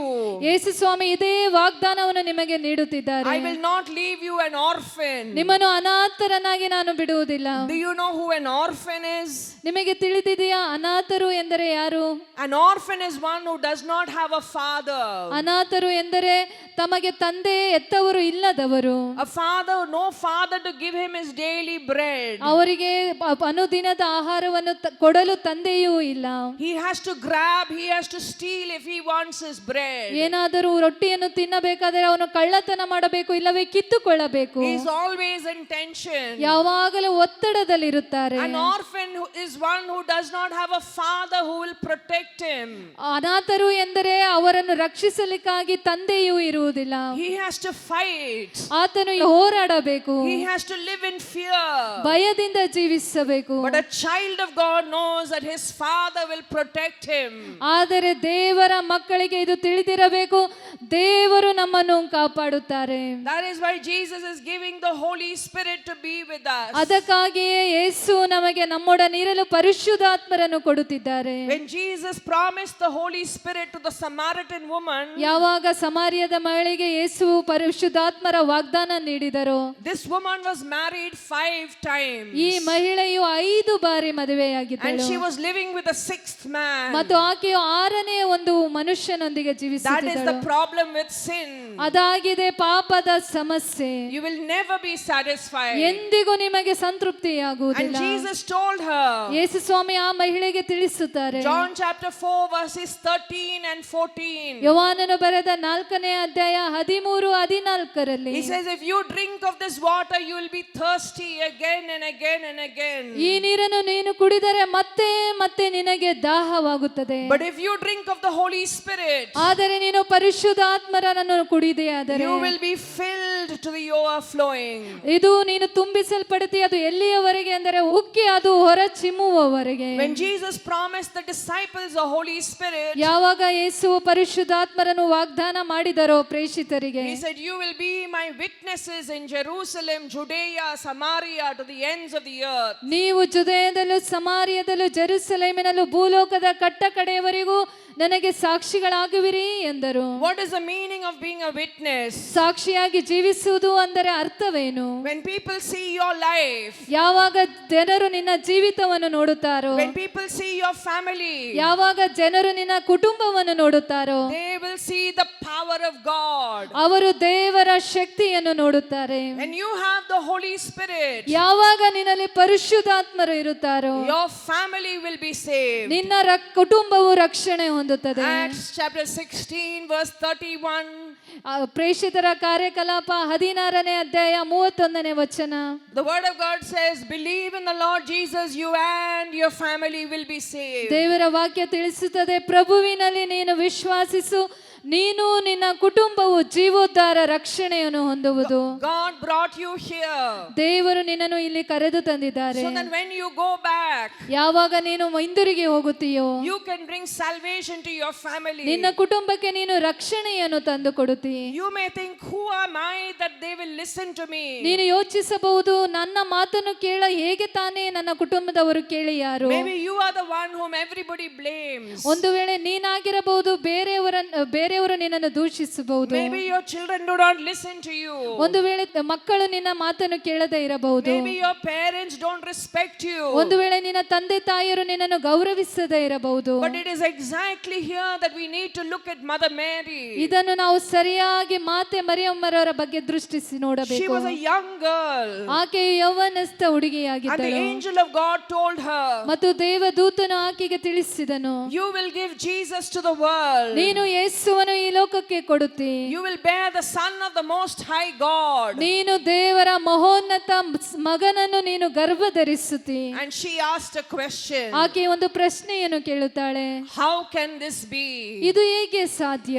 She asked this question ಆಕೆ ಯಾಕಾಗಿ ಈ ಪ್ರಶ್ನೆಯನ್ನು ಕೇಳಿದಳು? because if she becomes pregnant, ಏಕೆಂದರೆ ಆಕೆ ಗರ್ಭ ಧರಿಸಿದರೆ the man she is betrothed to will divorce her. ಯಾಕಂದ್ರೆ ತಾನು ನಿಶ್ಚಿತಾರ್ಥವಾಗಿದ್ದ ಆ ಗಂಡನು ಆಕೆಗೆ ವಿಚ್ಛೇದನ ಕೊಡಬಹುದು. She knew if she becomes pregnant, her parents will die of shame and pain. ಆಕೆಗೆ ತಿಳಿದಿತ್ತು, ಒಂದು ವೇಳೆ ಆಕೆ ಗರ್ಭಿಣಿಯಾದರೆ ತನ್ನ ತಂದೆ ತಾಯಿಂದರು ನಾಚಿಕೆಯಿಂದ ಸಾಯಬಹುದು. If she as a young woman becomes pregnant before marriage in the Jewish religion, they will stone her to death. ಯಹೂದ್ಯರ ಸಂಪ್ರದಾಯದಂತೆ ಒಬ್ಬ ಕನ್ಯೆಯು ಮದುವೆ ಆಗದೆ ಗರ್ಭ ಧರಿಸಿದರೆ ಆಕೆಯನ್ನು ಕಲ್ಲೆಸೆದು ಕೊಲ್ಲುತ್ತಾರೆ. And she said, how can I take this mission? ಆಕೆ ಕೇಳ್ತಾಳೆ, ಹೇಗೆ ನಾನು ಇದನ್ನು ಸ್ವೀಕರಿಸಲಿ? How can this happen? ಹೇಗೆ ಇದು ಸಂಭವಿಸಬಹುದು? And the angel of God told her, ದೇವದೂತನು ಆಕೆಗೆ ತಿಳಿಸುತ್ತಾರೆ, the Holy Spirit will come upon you. ಪರಿಶುದ್ಧಾತ್ಮರು ನಿನ್ನನ್ನು ಆವರಿಸುವರು. The power of the Most High will overshadow you. ದೇವರ ಪರಾತ್ಮರ ಶಕ್ತಿಯು ನಿನ್ನನ್ನು ಆವರಿಸುವುದು. No mission can happen without the Holy Spirit. ಯಾವ ಕೆಲಸವು ದೇವರ ಶಕ್ತಿ ಇಲ್ಲದೆ, ಪರಿಶುದ್ಧಾತ್ಮರ ಶಕ್ತಿ ಇಲ್ಲದೆ ಆಗುವುದಿಲ್ಲ. If Divine Retreat Center does not have the anointing of the Holy Spirit, it will only be a convention hall. ಒಂದು ವೇಳೆ ಈ ಡಿವೈನ್ ಧ್ಯಾನ ಕೇಂದ್ರ ಪರಿಶುದ್ಧಾತ್ಮರ ಅಭಿಷೇಕವಿಲ್ಲವಾದರೆ ಇದು ಕೇವಲ ಕನ್ವೆನ್ಷನ್ ಹಾಲ್ ಆಗಿಯೇ ಉಳಿದಿರುತ್ತದೆ. If the preachers don't have the Holy Spirit, they will be like politicians. ಒಂದು ವೇಳೆ ಇಲ್ಲಿ ಪ್ರಬೋಧಿಸುವವರು ಪರಿಶುದ್ಧಾತ್ಮರ ಅಭಿಷೇಕವಿಲ್ಲವಾದರೆ ಒಬ್ಬರು ಕೇವಲ ರಾಜಕೀಯ ವ್ಯಕ್ತಿಯಾಗಿರುತ್ತಾರೆ. It is the Holy Spirit that gives a supreme power. ಅದು ಪರಿಶುದ್ಧಾತ್ಮರಾಗಿದೆ ನಮಗೆ ಅತಿ ಉನ್ನತ ಶಕ್ತಿಯನ್ನು ಅನುಗ್ರಹಿಸುವುದು. Today nobody in your family may trust you. ಒಂದು ವೇಳೆ ನಿಮ್ಮ ಕುಟುಂಬದಲ್ಲಿ ಯಾರು ಸಹ ನಿಮ್ಮ ಮೇಲೆ ವಿಶ್ವಾಸಿಸದೇ ಇರಬಹುದು. Maybe because of your past, your family does not respect you. ನಿನ್ನ ಹಳೆಯ ಜೀವಿತದಿಂದಾಗಿ ನಿನ್ನ ಕುಟುಂಬದ ಸದಸ್ಯರು ನಿನ್ನನ್ನು ಗೌರವಿಸದೇ ಇರಬಹುದು. But when you receive the Holy Spirit, ಆದರೆ ನೀನು ಯಾವಾಗ ಪರಿಶುದ್ಧಾತ್ಮರನ್ನು ಸ್ವೀಕರಿಸುತ್ತೀಯೋ, you will be a witness of God in your family. ನಿನ್ನ ಕುಟುಂಬದಲ್ಲಿ ನೀನು ಸಾಕ್ಷಿಯಾಗುತ್ತಿ. Hallelujah. Hallelujah. Hallelujah. Hallelujah. Hallelujah. Hallelujah. Jesus calls the Holy Spirit as a power. ಯೇಸು ಸ್ವಾಮಿ ಪರಿಶುದ್ಧಾತ್ಮರನ್ನು ಒಂದು ಶಕ್ತಿ ಎಂಬುದಾಗಿ ಕರೆಯುತ್ತಾರೆ. All of you have mobile phones. ನಿಮ್ಮ ಬಳಿ ಎಲ್ಲರ ಬಳಿ ಮೊಬೈಲ್ ಫೋನ್ ಇದೆ. And we call it as a smartphone. ನಾವು ಅದನ್ನು ಸ್ಮಾರ್ಟ್ ಫೋನ್ ಎಂಬುದಾಗಿ ಕರೆಯುತ್ತೇವೆ. My phone is a very smart phone. Sister ಅವರ ಫೋನು ಬಹಳ ಸ್ಮಾರ್ಟ್ ಫೋನ್ ಆಗಿದೆ. I work here for the television studio. ನಾನು ಇಲ್ಲಿ ಟೆಲಿವಿಷನ್ ಸ್ಟುಡಿಯೋಗೆ ಬಂದಾಗ With my phone I can do research. ನಾನು ನನ್ನ ಫೋನ್ ಮೂಲಕ ಅನೇಕ ಸಂಶೋಧನೆ ಮಾಡಬಹುದು. In my phone I can read the Bible. ನನ್ನ ಫೋನ್ ನಲ್ಲಿ ನಾನು ಬೈಬಲ್ ವಾಕ್ಯವನ್ನು ಓದಬಹುದು. In my phone I can prepare videos. ನಾನು ನನ್ನ ಫೋನ್ ನಲ್ಲಿ ವಿಡಿಯೋವನ್ನು ತಯಾರಿಸಬಹುದು. With my phone I know what the temperature will be tomorrow. ನನ್ನ ಫೋನ್ ಮೂಲಕ ನಾಳೆಯ ಉಷ್ಣಾಂಶ ಎಷ್ಟಿರಬಹುದು ಎಂಬುದಾಗಿ ಕಂಡುಹಿಡಿಯಬಹುದು. Now I am checking the phone all the time to find out who the next pope is. ನಾನು ಈಗ ಫೋನ್ ಅನ್ನು ಮುಂದಿನ ಪೋಪ್ ಯಾರಾಗಬಹುದು ಎಂಬುದಾಗಿ ನಾನು ಪರೀಕ್ಷಿಸುತ್ತಿದ್ದೇನೆ. But let me tell you friends, ನಾನು ನಿಮಗೆ ಒಂದು ವಿಷಯ ಹೇಳಲು ಬಯಸುತ್ತೇನೆ ಸ್ನೇಹಿತರೆ. every day I must charge my phone. ಪ್ರತಿದಿನವೂ ನನ್ನ ಫೋನ್ ಅನ್ನು ನಾನು ಚಾರ್ಜ್ ಮಾಡಬೇಕು. Sometimes I have to charge my phone twice. ಒಂದು ವೇಳೆ ನಾನು ದಿನಕ್ಕೆ 2 ಬಾರಿ ನನ್ನ ಫೋನ್ ಅನ್ನು ಚಾರ್ಜ್ ಮಾಡಬೇಕು. If I do not charge my phone, there is no power. ಒಂದು ವೇಳೆ ನಾನು ಫೋನ್ ಅನ್ನು ಚಾರ್ಜ್ ಮಾಡದೆ ಹೋದರೆ ಅದರಲ್ಲಿ ಶಕ್ತಿ ಇರುವುದಿಲ್ಲ. A smartphone becomes useless. ಒಂದು ಸ್ಮಾರ್ಟ್ ಫೋನ್ ಯಾವುದಕ್ಕೂ ಉಪಯೋಗಿಸಲು ಬಾರದ ವಸ್ತುವಾಗಿ ಬಿಡುತ್ತದೆ. You can be very educated. ನೀನು ಬಹಳ ವಿದ್ಯಾಭ್ಯಾಸ ಮಾಡಿರಬಹುದು. You can be very intelligent and cunning. ನೀನು ಬಹಳ ಜಾಣ್ಮೆ ಉಳ್ಳನಾಗಿರಬಹುದು. You can be very powerful. ನೀನು ಬಹಳ ಶಕ್ತಿ ಉಳ್ಳವನಾಗಿರಬಹುದು. You can have a lot of contacts in this world. ಈ ಲೋಕದಲ್ಲಿ ಅನೇಕ ಮಂದಿಯೊಂದಿಗೆ ನೀನು ಸಂಪರ್ಕವಿಟ್ಟುಕೊಂಡಿರಬಹುದು. But if you do not have the anointing of the Holy Spirit, ಒಂದು ವೇಳೆ ಪರಿಶುದ್ಧಾತ್ಮರ ಅಭಿಷೇಕ ನಿನ್ನಲ್ಲಿ ಇರದೇ ಹೋದರೆ everything will be useless. ಎಲ್ಲವೂ ಸಹ ವ್ಯರ್ಥ. You will be holding on to people and holding on to things, but you will have nothing. ನೀನು ಕೇವಲ ಮನುಷ್ಯರನ್ನು ವಸ್ತುಗಳನ್ನು ಹಿಡಿದುಕೊಂಡಿರುತ್ತಿ, ನಿನಗೆ ಬೇರೇನೂ ಇರುವುದಿಲ್ಲ. The Holy Spirit is a spirit of God's own power. ಪರಿಶುದ್ಧಾತ್ಮರಾಗಿದ್ದರೆ ಅದು ದೇವರ ಸ್ವತಃ ಶಕ್ತಿಯಾಗಿದೆ. And it is this power will help us to live this life in a powerful manner. ಈ ಶಕ್ತಿಯು ನಾವು ಶಕ್ತಿಯುತರಾಗಿ ಜೀವಿಸುವಂತೆ ಸಹಾಯ ಮಾಡುತ್ತದೆ. Jesus told the disciples, ಯೇಸು ಸ್ವಾಮಿ ಪ್ರೇಷಿತರಿಗೆ ತಿಳಿಸುತ್ತಾರೆ, I will give you the Holy Spirit. ನಾನು ನಿಮಗೆ ಪರಿಶುದ್ಧಾತ್ಮರನ್ನು ಕೊಡುವೆನು. And you will be my witnesses to the ends of the earth. ನೀವು ಭೂಲೋಕದ ಕಟ್ಟ ಕಡೆಯವರೆಗೂ ನನಗೆ ಸಾಕ್ಷಿಗಳಾಗುವಿರಿ. The disciples could not stand by Jesus even in Calvary. ಕಲ್ವಾರಿಯಲ್ಲಿಯೂ ಸಹ ಶಿಷ್ಯರು ಯೇಸುವಿನೊಂದಿಗೆ ಇರಲು In ಸಾಧ್ಯವಾಗಲಿಲ್ಲ. their past, they had failed all the time. ಹಳೆಯ ಜೀವಿತದಲ್ಲಿ ಸದಾ ಕಾಲವೂ ಅವರು ಸೋಲನೆ ಅನುಭವಿಸಿದರು. They realized that they did not have the strength to proclaim Jesus. ಅವರಿಗೆ ತಿಳಿದಿತ್ತು ಯೇಸುವನ್ನು ಪ್ರಚುರಪಡಿಸಲು ನಮಗೆ ಸಾಧ್ಯವಿಲ್ಲ. Look at Simon Peter. ನೀವು ಸೀಮೋನ್ ಪೇತ್ರನನ್ನು ನೋಡಿರಿ. He could not stand by Jesus. ಯೇಸುವಿನೊಂದಿಗೆ ಇರಲು ಅವನಿಗೆ ಸಾಧ್ಯವಾಗಲಿಲ್ಲ. He was full of fear. ಆತನು ಭಯದಿಂದ ಕೂಡಿದ ವ್ಯಕ್ತಿಯಾಗಿದ್ದನು. When a servant woman came and asked Peter if he is a disciple of Jesus, ಒಂದು ಸೇವಕಿ ಬಂದು ಪೇತ್ರನಲ್ಲಿ ನೀನು ಯೇಸುವಿನ ಶಿಷ್ಯನಾ ಎಂದು ಕೇಳಿದಾಗ he denied Jesus 3 times. ಯೇಸುವನ್ನು 3 ಬಾರಿ ಅವನು ಅಲ್ಲಗಳೆಯುತ್ತಾನೆ. And when he heard Jesus say ಯಾವಾಗ ಅವನು ಯೇಸು ಹೇಳುವುದನ್ನು ಕೇಳಿಸಿಕೊಂಡನು, that he will proclaim Jesus to the ends of the earth, ಯೇಸುವನ್ನು ಈ ಭೂಲೋಕದ ಕಟ್ಟ ಕಡೆಯವರೆಗೂ ಪ್ರಚುರಪಡಿಸುತ್ತೇನೆ ಎಂಬುದಾಗಿ he knew his own strength was not enough. ಆತನಿಗೆ ತಿಳಿದಿತ್ತು ತನ್ನ ಶಕ್ತಿ ಸಾಕಷ್ಟಿಲ್ಲ So ಎಂಬುದಾಗಿ. he and the disciples waited in prayer. ಆತನು ಮತ್ತು ಆತನ ಶಿಷ್ಯರು ಕಾದು ಪ್ರಾರ್ಥಿಸಿದರು. The Bible says, along with Mother Mary, the disciples prayed for 50 days. ದೇವರ ವಾಕ್ಯ ತಿಳಿಸುತ್ತದೆ, ಶಿಷ್ಯರು ಮಾತೆ ಮರಿಯಮ್ಮನವರೊಂದಿಗೆ 50 ದಿನಗಳ ಸಹ ಪ್ರಾರ್ಥನೆಯಲ್ಲಿ And ಕಳೆಯುತ್ತಾರೆ. on the feast of Pentecost, ಪಂಚಾಶತಮ ಹಬ್ಬದ ದಿನ they received the anointing of the Holy Spirit. ಪರಿಶುದ್ಧಾತ್ಮರ ಅಭಿಷೇಕವನ್ನು ಅವರು And that ಸ್ವೀಕರಿಸುತ್ತಾರೆ. is how the Catholic Church was born. ಹಾಗಾಗಿದೆ ಕಥೋಲಿಕ ಸಭೆಯು ಹುಟ್ಟುಕೊಂಡಿರುವುದು. Many of you here are Catholics. ನಿಮ್ಮಲ್ಲಿ ಅನೇಕ ಮಂದಿ ನಾವು ಕಥೋಲಿಕ ಸಭೆಗೆ To ಸೇರಿದವರಾಗಿದ್ದೇವೆ. be a Catholic is to be a person who is on fire with the Holy Spirit. ಕಥೋಲಿಕರಾಗಿದ್ದರೆ ನಾವು ಪರಿಶುದ್ಧಾತ್ಮರ ಅಭಿಷೇಕದ ಒಂದು ಕ್ರೈಸ್ತರಾಗಿರಬೇಕು. We are not meant to be weak people. ನಾವು ಬಲಹೀನ ವ್ಯಕ್ತಿಗಳಾಗಿ ಇರಲಿಕ್ಕಾಗಿ ಅಲ್ಲ, We are powerful people. ನಾವು ಶಕ್ತಿಯುಳ್ಳ ಜನರಾಗಿದ್ದೇವೆ. Because we have the supreme power of the Holy Spirit. ಏಕೆಂದರೆ ಅತಿ ಉನ್ನತವಾದ ಪರಿಶುದ್ಧಾತ್ಮರ ಶಕ್ತಿ ನಮ್ಮಲ್ಲಿದೆ. For the first 20 years of my life, ಸಿಸ್ಟರ್ನ ಮೊದಲನೆಯ 20 ವರ್ಷಗಳಲ್ಲಿ I never knew who the Holy Spirit was. ಪರಿಶುದ್ಧಾತ್ಮರು ಯಾರು ಎಂಬುದಾಗಿ And ತಿಳಿದಿರಲಿಲ್ಲ. I thought I'm a very good Catholic. ನಾನು ಯೋಚಿಸಿದ್ದೆ ನಾನು ಒಂದು ಒಳ್ಳೆಯ ಕಥೋಲಿಕ ವ್ಯಕ್ತಿ. It is only when I came here for a retreat, ಯಾವಾಗ ನಾನು ಇಲ್ಲಿ ಧ್ಯಾನಕ್ಕಾಗಿ ಬಂದೆನೋ I started hearing the word of God. ನಾನು ದೇವರ ವಾಕ್ಯವನ್ನು ಆಲಿಸಲು I ಪ್ರಾರಂಭಿಸಿದೆ. started reading the Bible. ದೇವರ ವಾಕ್ಯವನ್ನು ಓದಲು I ಪ್ರಾರಂಭಿಸಿದೆ. realized that Jesus Christ is the greatest power in this world. ನನಗೆ ಅರ್ಥವಾಯಿತು ಈ ಲೋಕದಲ್ಲಿ ಎಲ್ಲಕ್ಕಿಂತಲೂ ಹೆಚ್ಚಾದ ಶಕ್ತಿಯು ಯೇಸುವಿನಲ್ಲಿದೆ. For 20 years I had asthma. ನನಗೆ 20 ವರ್ಷಗಳಿಂದ asthma ರೋಗವಿತ್ತು. With one retreat God healed me completely. ಆ ಒಂದೇ ಧ್ಯಾನದಲ್ಲಿ ಯೇಸು ಸಂಪೂರ್ಣವಾಗಿ ಗುಣಪಡಿಸಿದರು. I am the youngest member in my family. Sister ತಮ್ಮ ಕುಟುಂಬದಲ್ಲಿ ಅವರು ಕೊನೆಯ ಮಗಳಾಗಿದ್ದಾರೆ. I went back home. ಅವರು ಮನೆಗೆ ಹಿಂತಿರುಗಿದಾಗ In 1 year's time my whole family came here for retreat. ಒಂದೇ ವರ್ಷದಲ್ಲಿ ಕುಟುಂಬದ ಪ್ರತಿಯೊಬ್ಬ ಸದಸ್ಯರು ಧ್ಯಾನಕ್ಕಾಗಿ ಬಂದರು. My parents sent me out to study. ನನ್ನ ತಂದೆ ತಾಯಂದಿರು ವಿದ್ಯಾಭ್ಯಾಸಕ್ಕಾಗಿ ಹೊರಗಡೆ ಕಳುಹಿಸಿದರು. But I wanted to serve God. ಆದರೆ ಸಿಸ್ಟರ್ಗೆ ದೇವರಿಗೆ ಸೇವೆ ಮಾಡಬೇಕಿತ್ತು. The people who prayed told me you will serve God with the blessing of your parents. ಆ ಸಿಸ್ಟರ್ಗಾಗಿ ಪ್ರಾರ್ಥಿಸಿದವರು ತಿಳಿಸಿದರು, ಹೆತ್ತವರ ಆಶೀರ್ವಾದದೊಂದಿಗೆ ನೀನು ಸೇವೆ ಮಾಡಬೇಕು. Every day I stayed close to Mother Mary.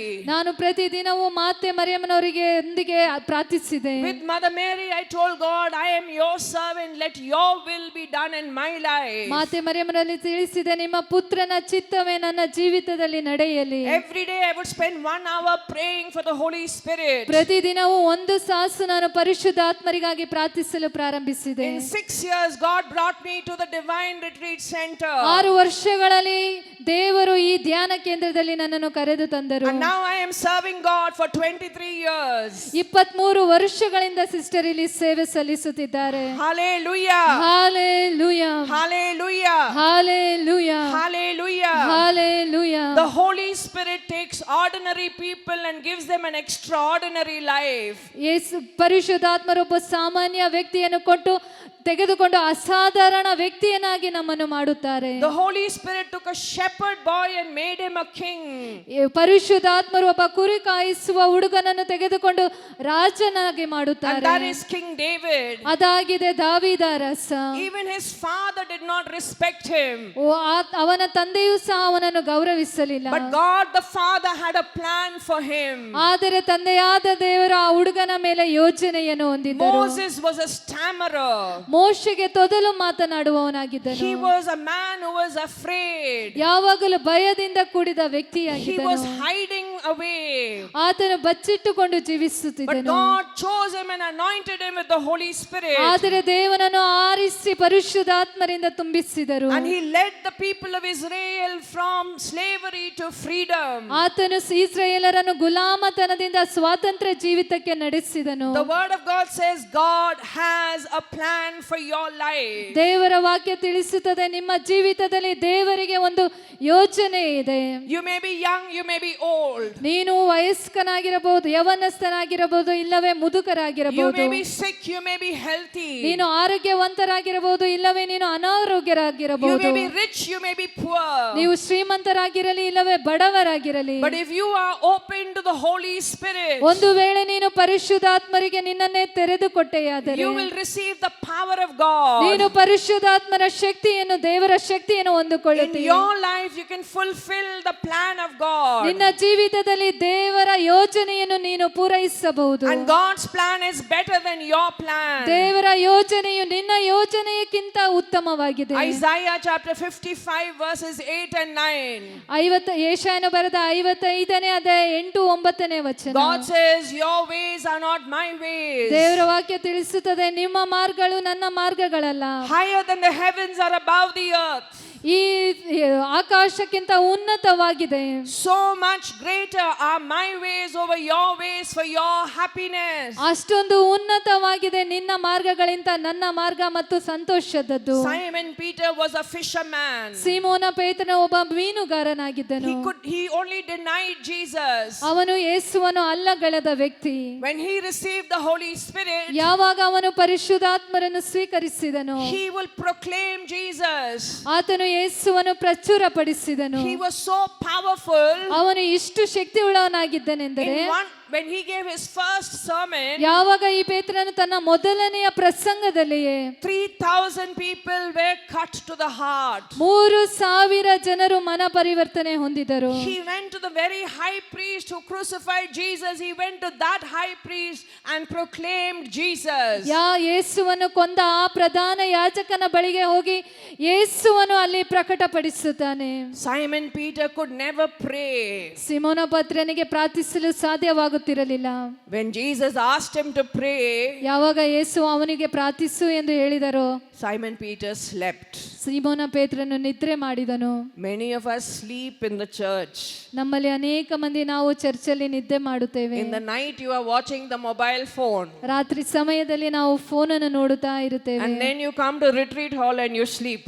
ಮತ್ತು ಈ ಧ್ಯಾನ ಕೇಂದ್ರದಲ್ಲಿ ಬಂದು ನೀವು ನಿದ್ದೆ ಮಾಡುತ್ತೀರಿ. Some people during rosary they go to sleep. ಕೆಲವು ಜನರು ಜಪಮಾಲೆ ಮಾಡುವಾಗ ನಿದ್ರೆ ಮಾಡುತ್ತಾರೆ. Because we don't know the power of prayer. ಏಕೆಂದರೆ ಪ್ರಾರ್ಥನೆಯ ಶಕ್ತಿ ನಮಗೆ ತಿಳಿದಿಲ್ಲ. Simon Peter could never pray. ಸಿಮೋನ ಪೇತ್ರನಿಗೆ ಯಾವಾಗಲೂ ಪ್ರಾರ್ಥಿಸಲು But ಸಾಧ್ಯವಾಗುತ್ತಿರಲಿಲ್ಲ. when he waited and prayed for the Holy Spirit, ಯಾವಾಗ ಅವನು ಕಾದು ಪರಿಶುದ್ಧಾತ್ಮರಿಗಾಗಿ ಪ್ರಾರ್ಥಿಸಿದನು, he became a prayer leader. ಅವನು ಪ್ರಾರ್ಥನೆ ಗುಂಪಿನ ಮುಖ್ಯಸ್ಥ ನಾಯಕನಾಗುತ್ತಾನೆ. Everywhere he went to pray. ಎಲ್ಲೆಲ್ಲ ಅವನು ಪ್ರಾರ್ಥನೆಗಾಗಿ ಹೋಗುತ್ತಿದ್ದನು. And wherever he prayed, people were filled with the Holy Spirit. ಎಲ್ಲೆಲ್ಲ ಅವನು ಪ್ರಾರ್ಥಿಸಿದನೋ ಜನರೆಲ್ಲರೂ ಪರಿಶುದ್ಧಾತ್ಮರಿಂದ ತುಂಬಿಸಲ್ಪಟ್ಟರು. When he prayed, he received visions. ಯಾವಾಗ ಅವನು ಪ್ರಾರ್ಥಿಸಿದನೋ ಅವನಿಗೆ ದಿವ್ಯ ದರ್ಶನಗಳಾಯಿತು. He understood the plan of God. ದೇವರ ಯೋಜನೆ ಬಗ್ಗೆ ಅವನು ಅರಿತುಕೊಳ್ಳುತ್ತಾನೆ. Before Simon Peter received the anointing, ಅವನು ಸೀಮೋನ ಪೇತ್ರನ ಪರಿಶುದ್ಧಾತ್ಮರನ್ನು ಸ್ವೀಕರಿಸುವ ಮುಂಚೆ he had no faith. ಅವನಿಗೆ ವಿಶ್ವಾಸವೇ ಇರಲಿಲ್ಲ. He saw Jesus walking on the water. ಅವನು ಯೇಸು ನೀರಿನ ಮೇಲೆ ನಡೆದು ಹೋಗುವುದನ್ನು ನೋಡುತ್ತಾನೆ. And he told Jesus, if you can, even I want to walk on the water. ಅವನು ಯೇಸುಗೆ ತಿಳಿಸ್ತಾನೆ, ಯೇಸುವೆ ನೀನು ನೀರಿನ ಮೇಲೆ ನಡೆಯುವುದಾದರೆ ನಾನು ಸಹ ನಡೆಯುತ್ತೇನೆ. Jesus invited him saying, come. ಯೇಸು ಅವನನ್ನು ಸ್ವಾಗತಿಸಿದರು, ಬಾ ನೀನು ನಡೆದುಕೊಂಡು. He put one step out into the water. ಅವನು ದೋಣಿಯಿಂದ ಒಂದು ಹೆಜ್ಜೆ ನೀರಲ್ಲಿ ಇಡುತ್ತಾನೆ. But his faith began to sink. ಅವನ ವಿಶ್ವಾಸವು ಮುಳುಗಲು ಪ್ರಾರಂಭಿಸಿತು. When his faith sank, he also began to sink. ಯಾವಾಗ ಅವನ ವಿಶ್ವಾಸ ಮುಳುಗಲು ಪ್ರಾರಂಭಿಸಿತು, ಅವನು ಸಹ ಮುಳುಗಲು He was looking at the ಪ್ರಾರಂಭಿಸಿದನು. wind and the waves. ಆತನು ಅಲೆಗಳ ಬಿರುಗಾಳಿಯನ್ನು ನೋಡಲು In the ಪ್ರಾರಂಭಿಸುತ್ತಾನೆ. beginning, he looked at Jesus. ಮೊದಲು ಅವನು ಯೇಸುವನ್ನು ನೋಡುತ್ತಿದ್ದನು. The moment he looked here and there, he lost his faith. ಯಾವಾಗ ಅವನು ಅಲ್ಲಿ ಇಲ್ಲಿ ನೋಡಲು ಪ್ರಾರಂಭಿಸಿದನೋ ತನ್ನ ವಿಶ್ವಾಸವನ್ನು ಕಳೆದುಕೊಳ್ಳುತ್ತಾನೆ. The same Simon Peter, ಇದೇ ಸೀಮೋನ ಪೇತ್ರನು after the anointing of the Holy Spirit, ಪರಿಶುದ್ಧಾತ್ಮರ ಅಭಿಷೇಕವನ್ನು ಹೊಂದಿದ ಮೇಲೆ he had an anointed faith. ಆತನಿಗೆ ಅಭಿಷೇಕದ ಒಂದು ವಿಶ್ವಾಸವನ್ನು ಹೊಂದುತ್ತಾನೆ. Jesus said, if you have that faith, you will move mountains. ಯೇಸು ಸ್ವಾಮಿ ಹೇಳುತ್ತಾರೆ, ಆ ವಿಶ್ವಾಸ ನಿಮ್ಮಲ್ಲಾಗಿದ್ದರೆ ನೀವು ಬೆಟ್ಟವನ್ನೇ ಕದಲಿಸುತ್ತೀರಿ. Sometimes when we look up, we can only see the problems of life. ಯಾವಾಗಲೆಲ್ಲ ನೀವು ಮೇಲಕ್ಕೆ ನೋಡುವಾಗ ಕೇವಲ ನಿಮ್ಮ ಜೀವಿತದ ಸಮಸ್ಯೆಗಳನ್ನೇ ನೋಡುತ್ತೀರಿ. Maybe you have big problems. ಒಂದು ವೇಳೆ ನಿಮಗೆ ಅತಿ ದೊಡ್ಡ ಸಮಸ್ಯೆ You ಇರಬಹುದು, can do nothing about it. ಅದರ ಬಗ್ಗೆ ನಿಮಗೆ ಏನು ಮಾಡಲು ಸಾಧ್ಯವಾಗದೇ ಇರಬಹುದು. But if you have faith, ಒಂದು ವೇಳೆ ನಿಮ್ಮಲ್ಲಿ ವಿಶ್ವಾಸವಿರುವುದಾದರೆ you can move those problems. ಆ ಸಮಸ್ಯೆಗಳನ್ನು ನೀವು ದೂರ ಮಾಡಬಹುದು. Simon Peter, when he was anointed with the Holy Spirit, ಯಾವಾಗ ಸಿಮೋನ ಪೇತ್ರನು ಪರಿಶುದ್ಧಾತ್ಮರಿಂದ ತುಂಬಲ್ಪಟ್ಟನು, he did not have to walk on water.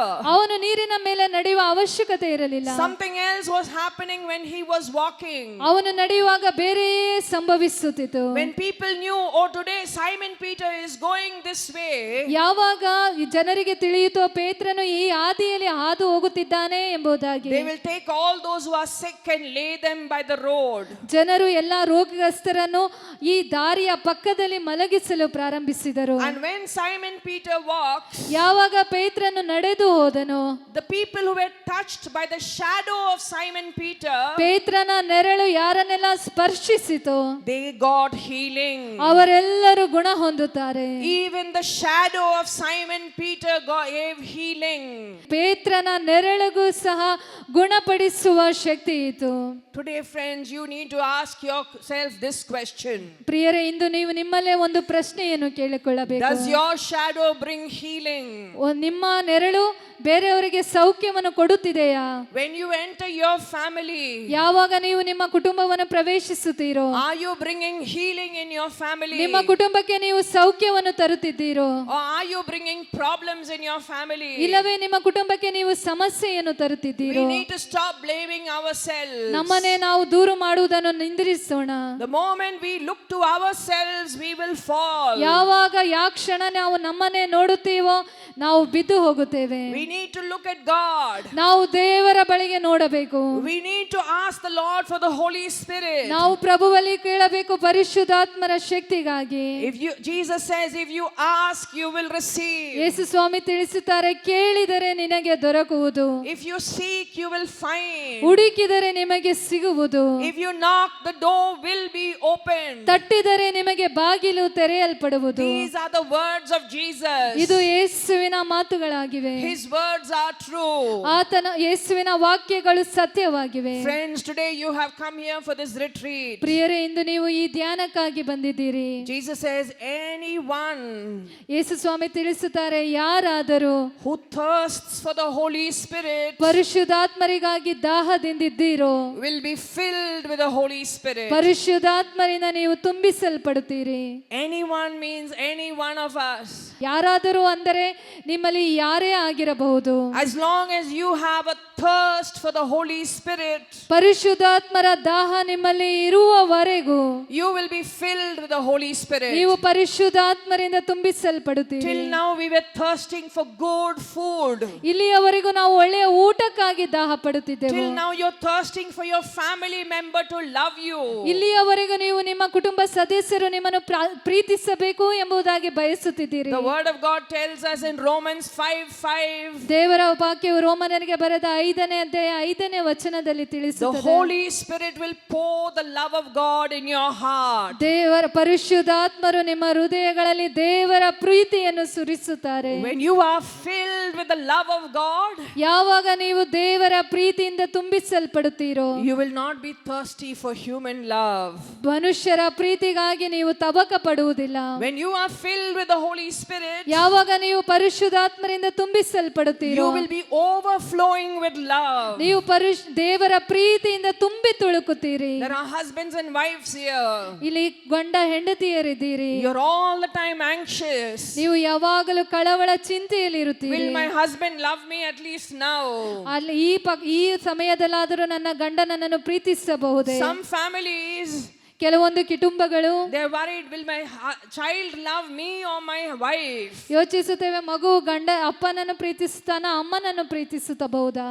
For you to be a blessing to your family, ನೀನು ನಿನ್ನ ಕುಟುಂಬಕ್ಕೆ ಆಶೀರ್ವದಿಸಲ್ಪಟ್ಟವನಾಗಬೇಕಾದರೆ, for you to be a leader in your family, ನಿನ್ನ ಕುಟುಂಬದಲ್ಲಿ ನೀನು ನಾಯಕನಾಗಬೇಕಾದರೆ, you need to lead the family to Jesus. ನೀನು ನಿನ್ನ ಕುಟುಂಬವನ್ನು ಯೇಸುವಿನ ಬಳಿಗೆ ನಡೆಸಬೇಕು. Otherwise you have failed God and you have failed your family. ಹಾಗಾದರೆ ನೀನು ದೇವರನ್ನು ಹಾಗೂ ನಿನ್ನ ಕುಟುಂಬವನ್ನು ನೀನು ಸೋಲಿಸಿದಿ. And that is why you need to thirst for the Holy Spirit. ಅದಕ್ಕಾಗಿ ನೀನು ಪರಿಶುದ್ಧಾತ್ಮರಿಗಾಗಿ ದಾಹಿಸಬೇಕು. You can make 100 retreats. ಈ ರೀತಿಯಾಗಿ ನೀನು 100 ಧ್ಯಾನ ಮಾಡಬಹುದು. But if you do not thirst for the Holy Spirit, you will not be filled. ಒಂದು ವೇಳೆ ನೀನು ಪರಿಶುದ್ಧಾತ್ಮರಿಗಾಗಿ ದಾಹ ಪಡದೆ ಹೋದರೆ ನೀನು ಪರಿಶುದ್ಧಾತ್ಮರಿಂದ ತುಂಬಿಸಲ್ಪಡುವುದಿಲ್ಲ. Now you have less than 24 hours in this retreat. ನಿನಗೆ ಇನ್ನು 24 ತಾಸುಗಳಿಗಿಂತ ಕಡಿಮೆ ಸಮಯವಿದೆ.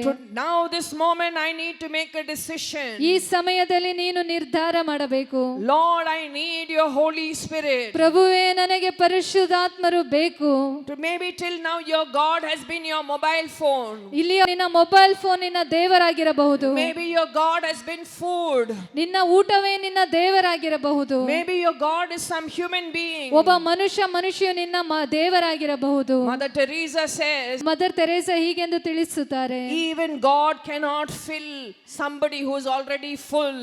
ಮದರ್ ತೆರೇಸಾ ಹೀಗೆಂದು ತಿಳಿಸುತ್ತಾರೆ, ಆಗಲೇ ತುಂಬಿ ಹೋಗಿರುವವರನ್ನು ದೇವರಿಂದ ಸಹ ತುಂಬಿಸಲು ಸಾಧ್ಯವಿಲ್ಲ. If you want to be filled with the Holy Spirit, ನೀನು ಪರಿಶುದ್ಧಾತ್ಮರಿಂದ you ತುಂಬಿಸಲ್ಪಡಬೇಕಾದರೆ need to thirst for the Holy ನೀನು Spirit. ಪರಿಶುದ್ಧಾತ್ಮರಿಗಾಗಿ ದಾಹ ಪಡಬೇಕು. From this moment in the retreat, ಈ ಧ್ಯಾನದ ಈ ಕ್ಷಣದಿಂದ you need to tell Jesus, Lord, for you I will live. ನೀನು ಯೇಸುವಿಗೆ ಹೇಳಬೇಕು, ಯೇಸುವೆ, ನಿನಗಾಗಿ ನಾನು For ಜೀವಿಸಬೇಕು. your sake I will be a husband, I will be a wife, I will be a father, a mother. ನಿಮಗಾಗಿ ಯೇಸುವೆ, ನಾನು ಒಂದು ಗಂಡನಾಗಿ, ಹೆಂಡತಿಯಾಗಿ, ತಂದೆಯಾಗಿ, ತಾಯಿಯಾಗಿ ಜೀವಿಸುತ್ತೇನೆ. When you commit your life to God as Mother Mary did, ಅವಾಗ ನೀನು ಮಾತೆ ಮರಿಯಮ್ಮನವರಾಗಿ ನಿನ್ನ ಜೀವಿತವನ್ನು ದೇವರಿಗೆ ಸಮರ್ಪಿಸುತ್ತೀಯೋ, you will be filled with the Holy Spirit. ನೀನು ಪರಿಶುದ್ಧಾತ್ಮರಿಂದ ತುಂಬಿಸಲ್ಪಡುತ್ತಿ. And you will be blessed in all generations. ನೀನು ತಲತಲಾಂತರದವರೆಗೂ ನಿನ್ನ ಕುಟುಂಬವು ಆಶೀರ್ವದಿಸಲ್ಪಡುವುದು. Hallelujah. Hallelujah.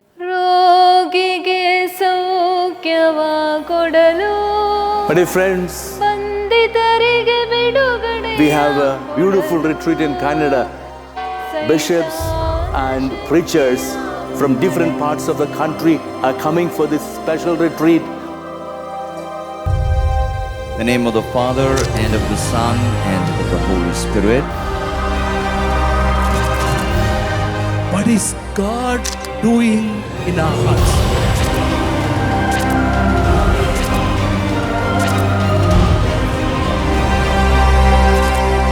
From different parts of the country are coming for this special retreat. All of you are most cordially welcome for a spiritual experience and renewal of your family life, so that peace and joy may remain in your family. Welcome, dear friends.